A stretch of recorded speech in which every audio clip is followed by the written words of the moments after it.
Voilà, salut la famille. Encore John Zoko. Connectez-vous, partagez le live. John Zoko est là. Aujourd'hui, c'est un live très spécial.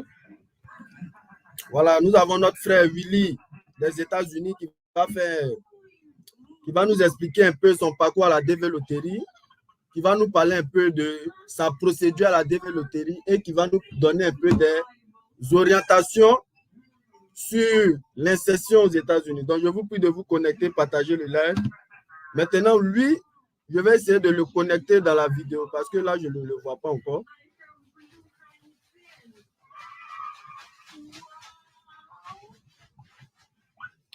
Voilà, là, je ne le vois pas encore. Pour l'instant, connectez pour partager le live. Je vais lui faire signe, il va se connecter à la vidéo. Donc, aujourd'hui, c'est un live très important pour tous les devises, pour tous ceux qui vivent ici. Voilà, je pense qu'il est là maintenant. Ah, l'Américain! Zoko. On dit quoi, frère, ça va? Les USA. On dit quoi? Ça va, on est là. Et la journée, ça commence bien? Tranquille. On est là, à New Jersey, tu nous as abandonnés. Non, je ne vous ai pas abandonné, c'est l'Amérique. Voilà, l'Amérique, elle est très vaste, elle est partout. Voilà. Donc là, nous avons des abonnés qui nous prennent en marche. Donc, je vous fais la présentation de notre frère. Il s'appelle Willy Ange Beda. Non. Voilà, il vit aux États-Unis. Non, ici c'est Will. Bah, Wilson, Wills. Voilà. Will, tu vois mon nom, Will Bidenge. Voilà, Will Bedenge. Voilà. Voici son nom, Will Bedenge. Il vit aux États-Unis depuis longtemps. Voilà, donc 7 ans environ. 7 ans? Bientôt 7 ans. Voilà, il dit qu'il vit aux États-Unis depuis bientôt, ça fait bientôt 7 ans maintenant. Voilà, donc il aimerait aussi partager un peu, il aimerait expliquer son parcours à la DV Loterie, nous donner aussi des conseils sur l'insertion aux États-Unis, vu son ancienneté et son expérience, et aussi les propriétaires d'une chaîne YouTube. Voilà, donc je vous prie de vous abonner. Je pense que je vais laisser même le lien de sa chaîne YouTube en commentaire, dans les commentaires, pour que vous puissiez vous abonner, lui donner de la force. Il va vous aider aussi à vous intégrer, voilà, dans la vie aux États-Unis, car ce n'est pas facile, il faut être orienté. Voilà.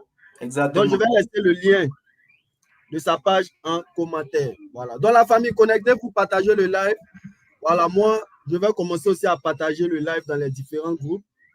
Voilà. Donc, Ange Beda, tu peux faire ta présentation aux abonnés. Voilà. Ok, moi, bon. Mon pseudo, c'est Will Bidenge. C'est Will Bidenge, le nom de ma chaîne. Ma chaîne YouTube, c'est Will Bidenge. Ça fait environ 7 ans que je suis aux États-Unis. Donc, j'ai créé une nouvelle chaîne YouTube il y a environ 1 mois. Donc, je compte beaucoup sur le soutien de mes frères africains, des futurs immigrants ici aux États-Unis d'Amérique pour m'encourager. Donc, pour atteindre tous nos objectifs, quoi. Parce qu'on est venu se chercher au pays de Long Sam. Donc, j'aimerais que nous tous on ait du succès. Donc, c'est pour ça que j'ai créé cette chaîne, pour que tout le monde soit au même niveau d'information. Et puis qu'on puisse profiter, nous tous, des opportunités que offre le pays de Long Sam. Yeah. Dans la famille, voici un peu notre frère Will Bendange. Voilà, il nous explique un peu l'initiative qu'il a eu à créer sa chaîne YouTube. C'est juste le même objectif de nous aider. Voilà, de nous aider nous donner des astuces, des conseils, nous apprendre aussi la voie à bien s'orienter. Et j'aimerais ajouter un truc. Pour tous ceux qui sont intéressés qui vont venir aux États-Unis, pour tous ceux qui aimeraient avoir de l'aide concernant les aider à avoir le permis, comment avoir les premiers documents, aussi les aider aussi à avoir du logement, tout ça. Voilà, vous pouvez m'écrire en commentaire. Voilà, vous pouvez le faire savoir peut-être en commentaire, ou bien si vous avez mon numéro aussi, vous pouvez me faire savoir et on va voir ce qu'on peut faire parce que on a des gens qui ont cette initiative de vraiment aider les devises qui vont venir pour faire le permis, pour peut-être le logement aussi, le travail. Voilà, donc on peut vous orienter selon ces trucs-là. Voilà, selon ces trucs-là. Voilà. Dans la famille, voilà un peu le live. Comme j'ai dit 16 h, comme Ange Beda, j'avais dit 16 h, donc actuellement, les abonnés ne sont pas là, mais quand nous allons faire la vidéo, les gens vont venir parce que j'avais programmé pour 16 heures. Voilà, donc Ange Bédard va te donner la parole. Tu vas nous expliquer un peu ton parcours. Tu vas nous dire tu es de quelle DV Loterie, tu es de quelle année la DV Loterie. Tu vas nous expliquer un peu comment ta procédure a été, si ça a été difficile ou facile. Tu vas nous expliquer un peu ton aventure vis-à-vis de ton parcours à la DV Loterie. Et je pense que ça va nous aider. Voilà. Donc, Ange Bédard, tu as la parole. Allô, tu es toujours connecté, tu es là?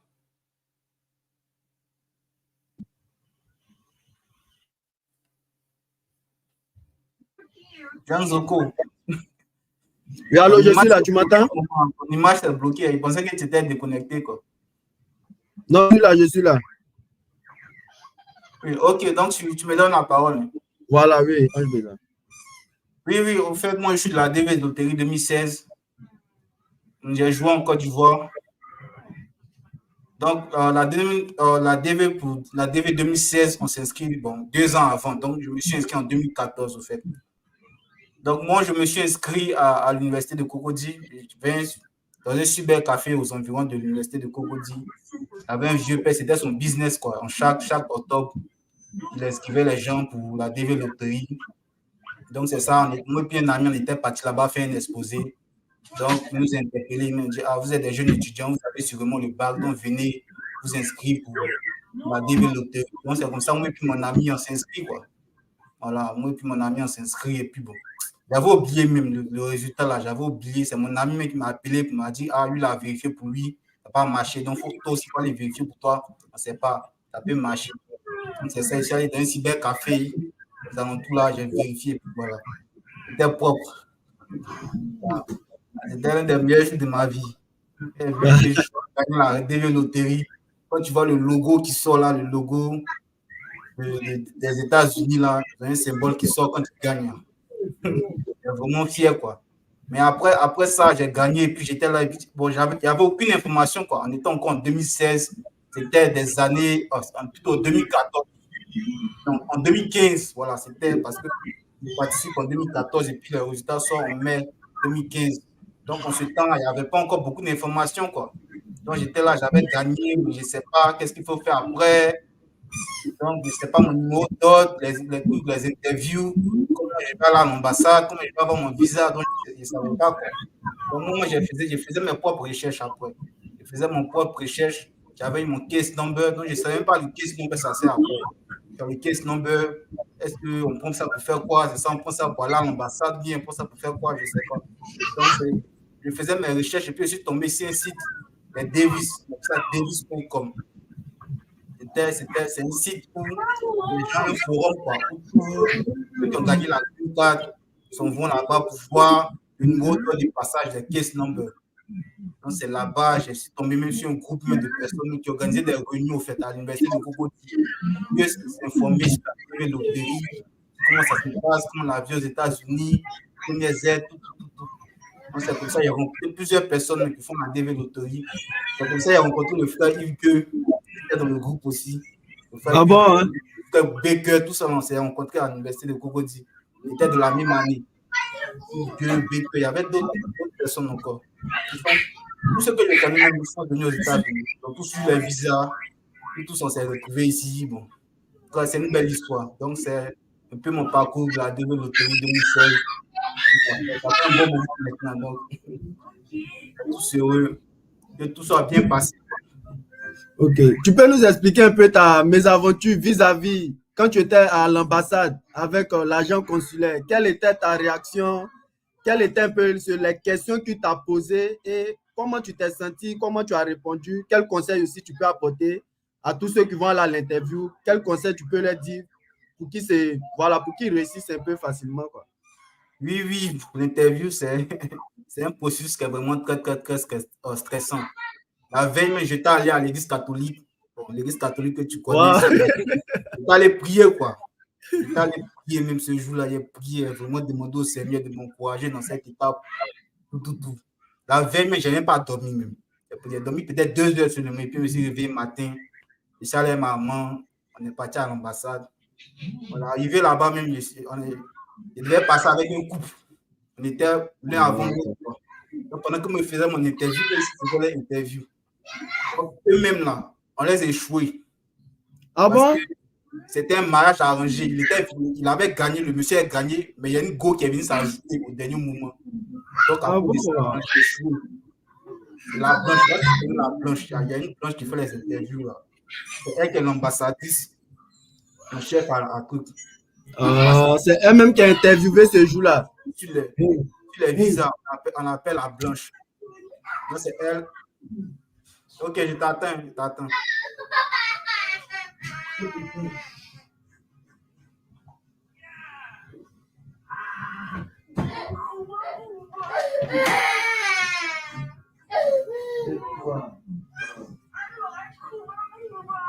On peut continuer la vidéo, hein, Ange Beda. Oui, je vois qu'elle est un peu occupée là. Elle a mis fa. Allons-y, c'est comme ça, je suis habitué. Oui, donc voilà, c'est ça. Donc, j'ai dit que l'interview là, c'était la blanche qui faisait. Bon, ceux qui vont beaucoup à l'ambassade la connaissent en fait. C'est elle qui est le consulat en chef quoi, de l'ambassade de Côte d'Ivoire. Moi, je suis tombé sur un monsieur un peu ivoirien américain là. Il m'a posé des questions simples. Dès qu'il a vu mon dossier, même mon dossier était déjà bon. Même. Il a vraiment aimé mon dossier. Il a vu mon bac, il a vu le carton là, du bac là. Le diplôme du bac là. Il y avait eu beaucoup de points au bac quoi. Donc il a aimé tout ça là. Il m'a dit, si tu vas aux États-Unis, bon, tu peux continuer tes études, tu peux faire ça. Il m'a demandé combien de fois tu as joué à la DV. Il a dit une seule fois. Il m'a dit, arrivé là-bas, tu vas chez qui? Avec le dossier de ma tutrice. Il m'a dit, bon, est-ce que tu connais la dame? Si tu arrives là-bas, c'est elle qui va t'accueillir. Les questions simples, quoi. C'était assez simple. L'interview n'a pas trop duré. C'est juste le couple qui était à côté qu'ils ont fait échouer. Là. Ça qui a fait battre mon cœur un peu. Puis il me dit, moi aussi, on pouvait me faire du point. Finalement, tout s'est bien passé. Et puis bon, une semaine après, j'ai passé mon interview, genre le 15 août, et puis fin août, ils m'ont appelé pour me prendre mon visa. Ok. Voilà, bon là, quand tu étais de parler, tu avais dit, comme tu avais au moins une bonne note sur ton bac, donc ça a été aussi facile pour toi. Donc, quand tu peux apporter ce conseil-là aux gens, s'ils ont des bonnes notes aussi sur leur bac. Surtout, on voit que tu es un bon élève aussi, quoi. Voilà. Il faut que tout soit de ton côté, quoi. Avoir une carrière, avoir de bonnes notes, tout ça, ça participe à t'aider à ce que tu aies le visa. Ok. On voit que dans les chers abonnés, voilà.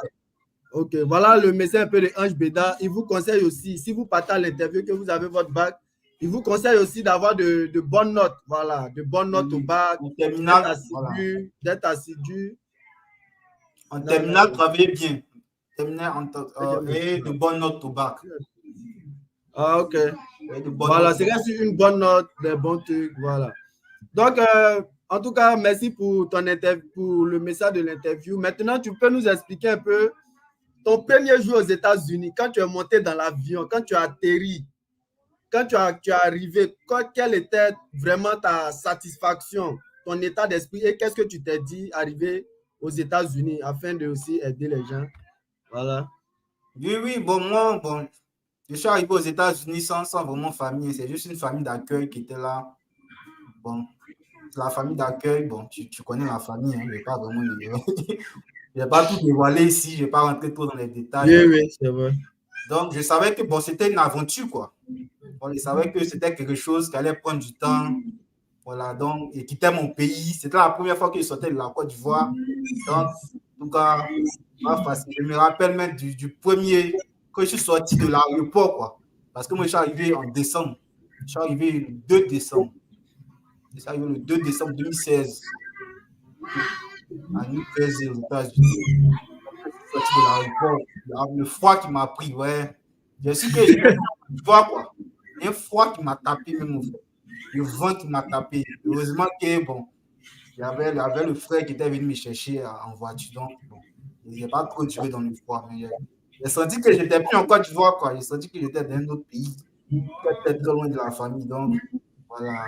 Il fallait prendre conscience. Donc, c'était un peu le premier jour que j'étais arrivé aux États-Unis. Maintenant, tu t'es pas, genre, comme on dit, se penser pour voir est-ce que c'est réel, est-ce que c'est vraiment toi? Parce que souvent on fait les rêves où on se retrouve aux États-Unis. Mais est-ce que tu t'es pas dit que c'est un rêve? Tu vois un peu ta réaction. Ah, bon, Non, j'étais monté dans l'avion, j'étais monté dans l'avion. C'était aussi ma première fois dans l'avion, en fait. C'était une première fois pour vous. Donc, en tout cas, le froid qui m'a touché là, je sais que c'était pas un rêve. Et c'était un rêve, j'avais me réveillé. C'était un vrai froid qui m'a touché. Yeah, ça c'est cool. En tout cas, félicitations à toi. Donc, tu dis, voici ça, il dit il est là depuis 2016. Voilà, depuis 2016, il est aux États-Unis. C'est même mon ami de mon voisin de classe. Voilà, on a fréquenté ensemble. Mon ami d'enfance. Voilà, c'est mon ami d'enfance. On était dans le même quartier à Abidjan. On a même fréquenté, c'était l'intello de notre classe. Voilà, c'était l'intello de notre classe. Yeah, celui qui était fort dans les mathématiques, les sciences physiques, là, voilà. C'est Ange Bédal, il était très fort. Actuellement, mais il est toujours fort. Hein. Il est très bon. C'est un très bon guide. En tout cas, si vous voulez faire des études, si vous voulez apprendre aussi l'anglais, parce qu'il s'exprime très bien en anglais, si vous voulez vraiment apprendre beaucoup de choses, je vous prie de vous abonner à sa chaîne. Il peut vous orienter dans ce sens-là. Voilà. Lui, c'est un intello, comme on le dit. Voilà. Donc, Ange Bédal, quand tu es arrivé à New Jersey pour ta première fois, et lorsque tu as vu la neige, quelle était ta réaction vis-à-vis de la neige? Tu as trouvé ça magnifique? Tu as trouvé ça comment? Non, la neige, ma première, tout ça, c'est une bonne question. C'est une expérience troublante, même ce jour-là. J'ai été raconter la neige. En fait, j'avais déjà commencé mon premier boulot, en fait. Je travaillais dans un laundry. Bon, c'est un vieux père qui m'a donné ce boulot-là. Donc, le jour-là même, là, il devait neiger. Un jour, il devait partir. Il partait travailler, il devait neiger. Donc, c'est la vieille mec qui m'a accompagné pour aller prendre le bus, tout ça, là. Donc, pendant que je travaillais, il neigeait, au fait. Donc, quand j'ai fini de travailler tard. J'ai fini de travailler à 23 heures. Mais quand il neige, le bus ne passe pas comme d'habitude, au fait. Okay. Donc, j'ai raté mon dernier bus. Wow! J'étais à Everton, j'ai raté mon dernier bus. Donc, moi, j'habitais à East Orange. Donc, il n'y a personne. Donc, il a fait comment? Il a mis Google Maps sur mon truc. J'ai commencé à marcher un peu dans la neige. À East Orange. Wow! Le premier jour de neige, là, c'est un mauvais souvenir, en fait. En tout cas. Wow! Un mauvais souvenir parce qu'il a marché dans la neige. Les doigts me brûlaient, tout ça. Mais en tout cas, tout ça, c'est l'Amérique. C'est le début. Tout ça, ça déforme. Ça te rend garçon, en fait. Donc, c'est ça. Ok. Donc, cher ami, voilà un peu le témoignage vis-à-vis de sa première neige aux États-Unis. Il dit qu'il a été confronté à un problème parce qu'il a raté son bus. Donc, il a dû marcher dans la neige. Et je peux vous garantir, j'ai vu ça aussi. Et en tout cas, la neige, ça congèle, ça brûle les orteils et puis ça brûle les doigts. Donc, en tout cas, notre frère a vraiment sous. Dès que tu viens, il faut prendre tes gants, il faut prendre tout. Les trucs lourds, il faut porter les trucs lourds. Il faut éviter que ça rentre dans ton cœur, en fait. C'est surtout ça. Il faut éviter de respirer la neige, de respirer le froid. Ça va te rendre vraiment malade. Donc, il faut vous préparer. Quoi. La neige, il ne faut pas sous-estimer. Ça rend malade. Malade. Donc, nous devons faire très attention à la neige, au froid, et ça, c'est une réalité.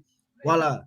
Raison pour laquelle, souvent, dans mes vidéos, je vous parle de, lorsque vous venez aux États-Unis, faites l'effort vraiment d'avoir des habits lourds. Parce que votre premier temps, je vous ai dit, quand votre premier jour aux États-Unis est différent de votre 2 ans, mais 3 ans. Quand tu viens d'arriver, tu es seul. Tu dois travailler, tu dois te débrouiller. Donc, si tu n'as pas vraiment des équipements, et puis si nous sommes en hiver, ça sera difficile. Donc, comme ce que notre frère Ange Bédal nous a dit, l'objectif qu'on a sur YouTube, c'est de vous aider à travers nos expériences et à travers nos aventures. Donc, il dit que ça n'a pas été facile pour lui dans la neige. Donc, raison pour laquelle il vous motive aussi à avoir des gants, des habits de froid, parce qu'on ne sait jamais dans la vie. Parce que quand vous venez, vous n'avez pas de voiture, vous êtes livré à vous-même d'abord. C'est avec le temps, avec l'expérience. Avec l'argent, tout ça. Avec de l'argent, vous allez... économiser un peu. Quand tu as économisé un peu, tu vas pouvoir payer ta voiture. Voilà. Donc, en parlant d'économiser et payant sa voiture, tu peux conseiller pour les boulots, voilà, l'insertion, voilà. Qu'est-ce que tu peux dire par rapport à l'insertion aux États-Unis? Oui, l'insertion aux États-Unis, bon, comme je l'ai dit, j'ai une vidéo sur ma chaîne qui parle même des avantages des petits boulots, en fait. Les petits boulots sont décisifs, en fait. Peu importe tes diplômes que tu as eu en Côte d'Ivoire ou bien peu importe ton pays d'origine, quand tu viens, je pense que la meilleure insertion, c'est de commencer un petit boulot, quoi. Parce que dans le petit boulot, tu es plus proche de la population, tu es plus proche des Américains. Et puis, bon, ça te rend aussi humble, quoi. Ça t'humilie. Et puis, bon, même si tu as des diplômes, là, il va falloir les traduire, il va falloir que, bon, il y a un processus, quoi, avant que tu puisses avoir un boulot de ton diplôme, de ton expérience. Mais au début, il faut te contenter du boulot qu'on te donne, que tu trouves. Peu importe ce qui c'est. Que ce soit gas station, car wash, tout ça, là, il faut faire. C'est mieux. Ça va beaucoup t'aider à t'insérer dans la société américaine. Quand tu parles de gas station, il faut essayer de parler aussi en français parce qu'il y a d'autres qui ne comprennent pas. Oui, gas station, bon, c'est... Je ne sais pas comment on dit ça, c'est pompis. Pompis en français. Ça va être dans les stations de gaz, là. Et puis, car wash, c'est genre... c'est laver les voitures, c'est laver des voitures. Okay. C'est ça qui est car wash. Et tu penses que au moins ça peut te permettre de vite t'insérer aux États-Unis, ce genre de boulot? Oui, ce genre de boulot, ça forme beaucoup au niveau de la langue, au fait. Okay. Ça t'aide beaucoup à apprendre l'américain, à t'habituer au moins à l'accent américain. Voilà. Et puis, ça t'aide à avoir un petit fonds pour commencer, quoi. Si jamais tu dois louer une maison, bien tu dois, parce que c'est de l'argent rapide, tu n'as pas besoin de formation encore, une formation d'1 an, 2 ans, non. C'est direct, tu fais le travail directement, puis tu as de l'argent. Donc, je pense que c'est le meilleur moyen d'essayer de s'insérer dans une nouvelle société que tu ne connais pas. OK. Donc, la famille, voilà un peu le conseil de notre frère Willy. Il nous dit que lorsqu'on vient aux États-Unis, franchement, tout ce que vous trouvez comme activité, faites-le. L'objectif, c'est de vous insérer. Parce que la vie ici, elle est vraiment dure, en un mot. Donc, il faut économiser, il faut avoir de l'argent d'abord pour avoir sa voiture ou bien avoir son permis. C'est-à-dire avoir ses premiers trucs. Parce qu'ici, il faut vraiment gagner en temps. Voilà. Donc, même si tu as eu un boulot de pompiste, comme on le dit, ceux qui mettent le carburant dans la voiture, ce n'est pas mal. Mais si tu as eu aussi un boulot pour laver les voitures, ce n'est pas mal. Mais si tu travailles dans une petite usine, ce n'est pas mal. Ce n'est pas mal. Donc l'objectif, c'est de s'insérer, de vite se construire. Voilà. C'est de s'insérer et de vite se construire. Donc, qu'est-ce que aussi tu peux dire concernant le coût des loyers dans ton état où tu es, à New Jersey? Qu'est-ce que tu peux nous dire concernant le coût des loyers pour aussi aider les gens? Qu'est-ce que les gens peuvent vraiment utiliser là-bas comme appartement, bien les trucs de ce genre? Oui, le coût des loyers, bon, vous savez qu'actuellement dans le monde, vous savez ce qui se passe. Hein? Il y a une inflation et ça, c'est partout. Les gens, quand tu vois, se plaignent. Dans tous les pays du monde, on se plaint. Mais même aux États-Unis, bon, si le coût de la vie est assez élevé, donc l'inflation même aussi est très élevée ici. Donc, depuis que je suis venu en 2016 jusqu'à maintenant, je vois qu'il y a une grande différence. La vie est vraiment devenue chère à New Jersey. Ça, je ne peux pas le cacher. Je vois une grande différence. Le prix des loyers est vraiment très, très élevé. Pour louer une chambre salon, tu n'as pas, même une seule chambre salon, tu n'as pas 1200, tu ne peux pas louer quelque chose ici. Tu ne peux pas vivre une chambre salon ici aux États-Unis. Tu n'as pas au moins $1,200 par mois. Donc, c'est vraiment, la vie est vraiment devenue chère ici. Mais ça, c'est l'un des inconvénients de New Jersey. Mais New Jersey a beaucoup d'autres avantages aussi. On en parlera dans la vidéo. Mais par rapport au prix des loyers, ici, c'est cher comparé aux autres États. C'est ce que je peux vous dire. Voilà, comme vous l'avez compris, notre frère lui vit à New Jersey. En vivant ensemble là-bas, c'est mon gars, comme je le dis. Voilà, il nous dit que voici qu'à New Jersey, les loyers sont un peu chers. Voilà, les loyers sont un peu chers. Et il y a des États comme ça aux États-Unis. Il y a des États où vraiment les loyers sont chers. New Jersey aussi en fait partie. Mais en tout cas, comme il a dit, il y a beaucoup d'avantages aussi à New Jersey. Voilà, donc tu peux conseiller New Jersey pour de nouvelles personnes ou bien qu'est-ce que tu peux conseiller à quelqu'un s'il doit venir vivre à New Jersey? Quel conseil tu peux lui dire comme des avantages qu'il peut trouver là-bas? Oui, à New Jersey, c'est un très, très, très bon état pour les immigrants. Parce que New Jersey, si tu vois sur la carte des États-Unis, c'est situé en bordure des États-Unis. Donc, c'est une voie d'entrée aux États-Unis. Donc, c'est vraiment un très bon état pour un immigrant. Si vraiment tu es un nouveau immigrant ici aux États-Unis, je te conseille New Jersey. Parce que de New Jersey, tu peux aller travailler à New York. Tu as juste 30 minutes de distance. Si tu prends le métro, je connais beaucoup de personnes qui vont travailler à New York et qui viennent à New Jersey. Tu peux aller bénéficier de la paye de New York. Et New York, on paye beaucoup, beaucoup cher là-bas. Le minimum wage est très élevé. Le salaire minimum est très élevé à New York. Donc, tu vas prendre le salaire de New York et puis tu viens dormir à New Jersey. Tu viens louer une maison un peu moins chère à New Jersey. Il y a ça aussi. Même à New Jersey, tu peux avoir un très bon boulot bien rémunérés, en fait. Le salaire, le minimum wage est élevé vraiment dans cet état-là.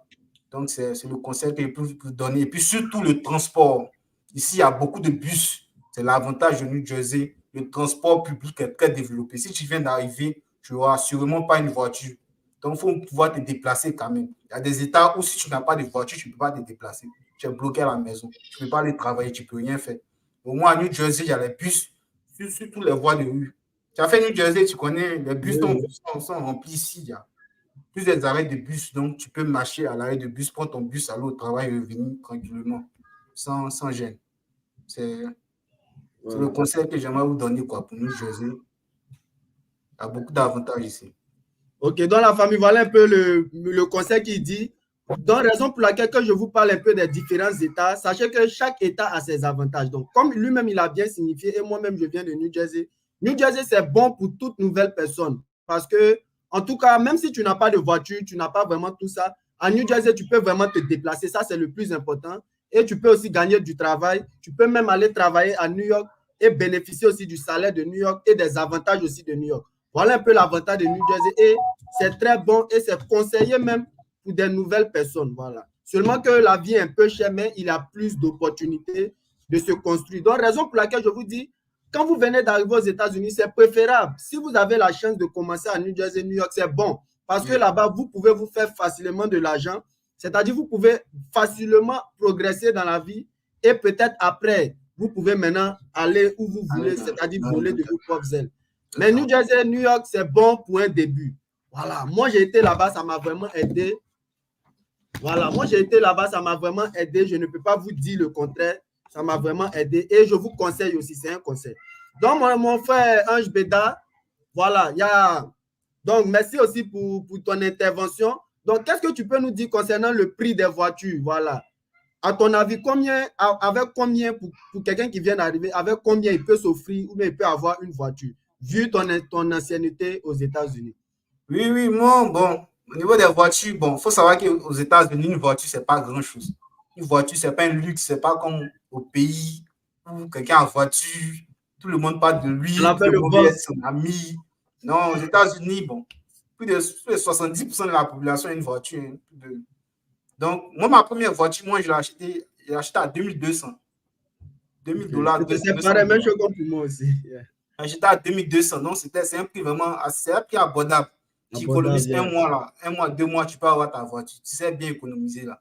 Donc, les voitures sont assez abordables ici aux États-Unis. Tu peux avoir une voiture facilement pour pouvoir faire tes déplacements. Il faut juste prendre une voiture qui n'a pas de problème mécanique. Il faut savoir bien choisir une voiture. Là, tu vas regretter. Une voiture bizarre là-bas, là. Ah, tu vas souffrir. Hein. C'est ça, donc c'est par rapport au prix des voitures. Ça vous dit que les voitures sont abordables ici aux États-Unis généralement. Il y a des États où les voitures sont encore plus moins chères. Je connais des personnes qui vont payer des voitures dans d'autres États et puis qui les envoient où ils sont. Et des personnes qui vont payer des voitures peut-être à Atlanta, là-bas c'est encore un peu plus moins cher encore. Tu peux avoir une voiture mais à $1000 là-bas. Puis tu fais venir ça à New Jersey, ils transportent ça pour venir à New Jersey. Voilà. Et puis ils roulent ça dans l'État. Oh. Ok, dans la famille, je vous ai dit, concernant aussi les États, voici notre frère qui vient nous dire que les voitures ne sont pas vraiment si chères ici et il y a des États où des voitures sont encore plus moins chères là-bas. Voilà, vous voyez un peu donc. Excusez-moi.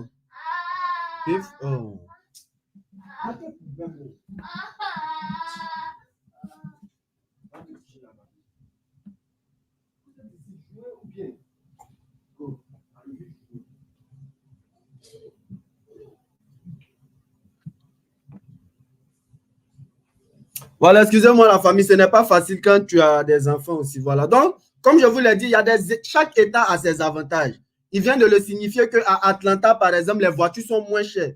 Donc, qu'est-ce que les gens font? Oui, c'est la bataille des enfants, mon frère, chef le policier. Voilà. Donc, il dit qu'il y a des États, par exemple, comme Atlanta. Moi, je ne savais pas. Je vous ai dit, c'est un ancien, il connaît, il a beaucoup d'expérience. Voilà. Donc, il dit à Atlanta que tu peux acheter des voitures parce que les voitures sont moins chères là-bas. Donc, il dit qu'il connaît des personnes qui achètent des voitures à Atlanta et qui conduisent dans leur État. Voilà. Parce qu'il dit là-bas, c'est encore moins cher et c'est encore plus bon. C'est ça. Oui, voilà, c'est ça. Encore. Voilà, donc, Paye moins cher, puis tu vois dans l'état où tu es. Voilà, c'est-à-dire tu payes à Atlanta et tu conduis ou bien tu expédies Il ça. y a des services de transport pour ça aussi. Il y a des services Voilà, il y a de des services de livraison. transport pour Tu ça. peux livrer ça. Ça te venu moins cher que de payer peut-être à New Jersey ou bien à New York. Okay. Parce que la vie est toujours un peu plus chère. Donc, ça affecte tous les secteurs, en fait. Okay. Donc, En tout cas, quand il y a un état un peu moins cher pour payer la voiture un peu moins cher, et puis tu envoies, quoi. Okay. C'est une autre technique. Mais Okay. c'est pas obligé. C'est pas obligé. Tu peux payer la voiture. Le prix reste abordable. Ok, il n'y a pas de souci. Ok, donc, en tout cas, merci beaucoup pour cette initiative que tu as eue de nous partager tes informations. Donc, c'est que tu peux nous dire concernant la sécurité, concernant le comportement des nouveaux devises, quel conseil tu peux leur dire pour leur sécurité, genre, bon, un moyen de prévention, ils n'ont qu'à faire attention dans tel coin. Qu'est-ce que tu peux dire concernant la vie d'ici? Comment se tenir? Qu'est-ce que tu dis? Bon, comment se tenir dans le comportement? Voilà, aux Bon, États-Unis. bon, la mentalité, la bonne mentalité à adopter, c'est de te considérer comme si tu es à l'étranger, quoi. C'est la meilleure mentalité. Il faut considérer que, bon, tu es venu te chercher, comme on le dit dans notre langage, tu es venu te chercher. Tu vas au travail, tu viens, tu vas faire tes courses. Mais surtout, il faut être ouvert, quoi. Faut essayer de parler à tes collègues de travail. C'est ça qui va te développer ton anglais, en fait. Moi, quand j'étais au travail, j'embrouillais beaucoup mes collègues de travail. J'essayais de causer avec eux parce que c'est comme ça que tu vas apprendre un peu la langue, quoi. Si tu peux avoir un ami américain, un bon ami américain, tu peux, pas les Américains noirs bizarres qui sont ici, là. C'est du film, les trucs là, seulement, là. Pas eux. Un bon ami, voilà, tu vois qu'il a un bon comportement, voilà, tu peux le prendre, faire ton bon ami, vous appeler, il peut te montrer aussi les choses, il va te montrer comment bien t'insérer ici au pays. Voilà, c'est ce que je peux vous considérer, surtout éviter de commettre les délits, voilà. Ça aussi, j'en parle sur ma chaîne. J'ai fait une vidéo par rapport à ça. D'éviter les délits, d'éviter, par exemple, de conduire sans permis, au fait. Voilà. D'éviter de conduire sans permis, conduire sans assurance. Voilà. Si on t'envoie au code, il faut partir au code. Si on t'envoie au tribunal, il faut aller au tribunal. Voilà. Il ne faut pas manquer ta date. Voilà. Le tribunal. Voilà. Il faut respecter la loi du pays en généralement. Voilà. C'est quand on te dit de faire, tu le fais. Surtout que tu es un nouveau immigrant. Et puis faire ses taxes. Voilà, il y a des personnes aussi qui oublient ça. Il faut remplir tes taxes chaque année, au fait. C'est très, très, très, très important. Désolé, ma caméra est en train de tomber. Voilà, il faut remplir ses taxes chaque année. Il ne faut pas oublier. Je connais un ami là qui n'a pas rempli ses taxes. Aujourd'hui, il est dans plusieurs problèmes, au fait. Parce que ça, on ne s'amuse pas. Il faut remplir ses taxes. Chaque année, tu le fais. Voilà. Proprement, sans souci. Voilà, C'est-à-dire, tu files tes taxes, non, chaque oui, année? pas tes taxes. Tu payes tes impôts. En français, on dit tu payes tes impôts. Et tu finis de travailler. À la fin de l'année, au début de l'année, tu connais, non? Ça fait un moment que toi aussi, tu es là, tu payes tes taxes, tu fais tes taxes. Voilà, tu payes tes impôts. Là, comme ça, on te laisse tranquille. Il n'y a pas de sanction contre toi. Voilà. On ne met pas de dette sur toi. Rien. Tu fais ta vie tranquillement. Okay. Voilà, donc la famille, je vous ai dit que ce live, il est très important et ce live est très riche. Donc voilà un peu notre frère Will Bédange qui nous dit qu'on doit faire très attention aux États-Unis, qu'il faut être dans la légalité parce qu'aux États-Unis, ils ont des lois. Voilà, les Américains ont des lois dans tous les États, ils ont des lois. Donc il faut respecter ces lois-là. Comme il a dit, il ne faut pas conduire sans avoir le permis de conduire. Il ne faut pas conduire une voiture aussi sans l'assurance. Il faut payer ses taxes. C'est-à-dire, il faut travailler normalement avec tes papiers. Donc, tu payes voilà, avec tes papiers, tu payes tes taxes. Il ne faut pas aussi frauder, c'est-à-dire donner tes papiers à quelqu'un pour travailler. C'est-à-dire, il faut être légal. Il faut faire toute activité que tu dois faire ici. Tu dois être légal, clair, comme de l'eau, bien clair, comme la couleur blanche. Voilà, donc c'est un peu le conseil. J'aimerais avoir aussi une assurance maladie. Tout ça aussi, c'est important. Voilà. Quand tu fais tes taxes, maintenant, on demande l'assurance maladie aussi. Si tu n'as pas ça, ils vont te taxer plus. Ils vont te taxer plus. Donc, l'assurance maladie aussi, c'est ce que j'aimerais ajouter. Voilà. Il nous conseille aussi d'avoir l'assurance maladie et c'est très important. Voilà. Tu peux nous expliquer un peu comment avoir l'assurance maladie? L'assurance maladie, bon, il y a plusieurs trucs, on appelle ça. Bon, c'est un peu complexe, quoi. Il y a le système Obamacare où tu peux aller sur un site internet, tu prends les différentes assurances qui t'arrangent. Mais tu peux avoir aussi l'assurance à travers le travail aussi. Ça, c'est ce que plusieurs personnes font plutôt. Ils vont C'est la même avec chose leur là. travail. Tu dis? Je dis c'est la même chose, alors ça seulement. Oui, non, c'est ça. Ils vont avec leur travail, tu peux obtenir l'assurance à travers ton boulot. Tu demandes à ton manager comment faire pour avoir l'assurance avec mon boulot. Il va te montrer, ils vont te prélever peut-être $100 chaque mois sur ton salaire pour avoir l'assurance avec le boulot. Okay. Sinon, bon, il y a Obamacare aussi qui est là, mais ça, je l'expliquerai mieux dans une vidéo. C'était juste pour donner quelques détails, quoi. Okay. Voilà, donc Ange Beda, aujourd'hui, on ne va pas te laisser. En tout cas, tu vas nous donner beaucoup de ton savoir. Voilà, donc là, il nous explique un peu comment avoir une assurance maladie, c'est-à-dire une assurance maladie. Voilà. Vous pouvez l'obtenir au travail, c'est-à-dire vous demandez à votre employeur ou bien votre patron. Voilà, il va vous donner, ou bien aussi vous pouvez partir en ligne. Il dit Obamacare, c'est-à-dire vous tapez Obamacare, vous allez voir plusieurs compagnies d'assurance et vous appliquez, vous allez aussi obtenir une carte d'assurance. En un mot, il veut dire que c'est très important ici. Donc, il faut tout faire pour l'avoir. En tout cas, merci Anjeda. Voilà. Donc, la santé, c'est ce qui coûte, désolé, la santé, c'est ce qui coûte le plus cher aux États-Unis.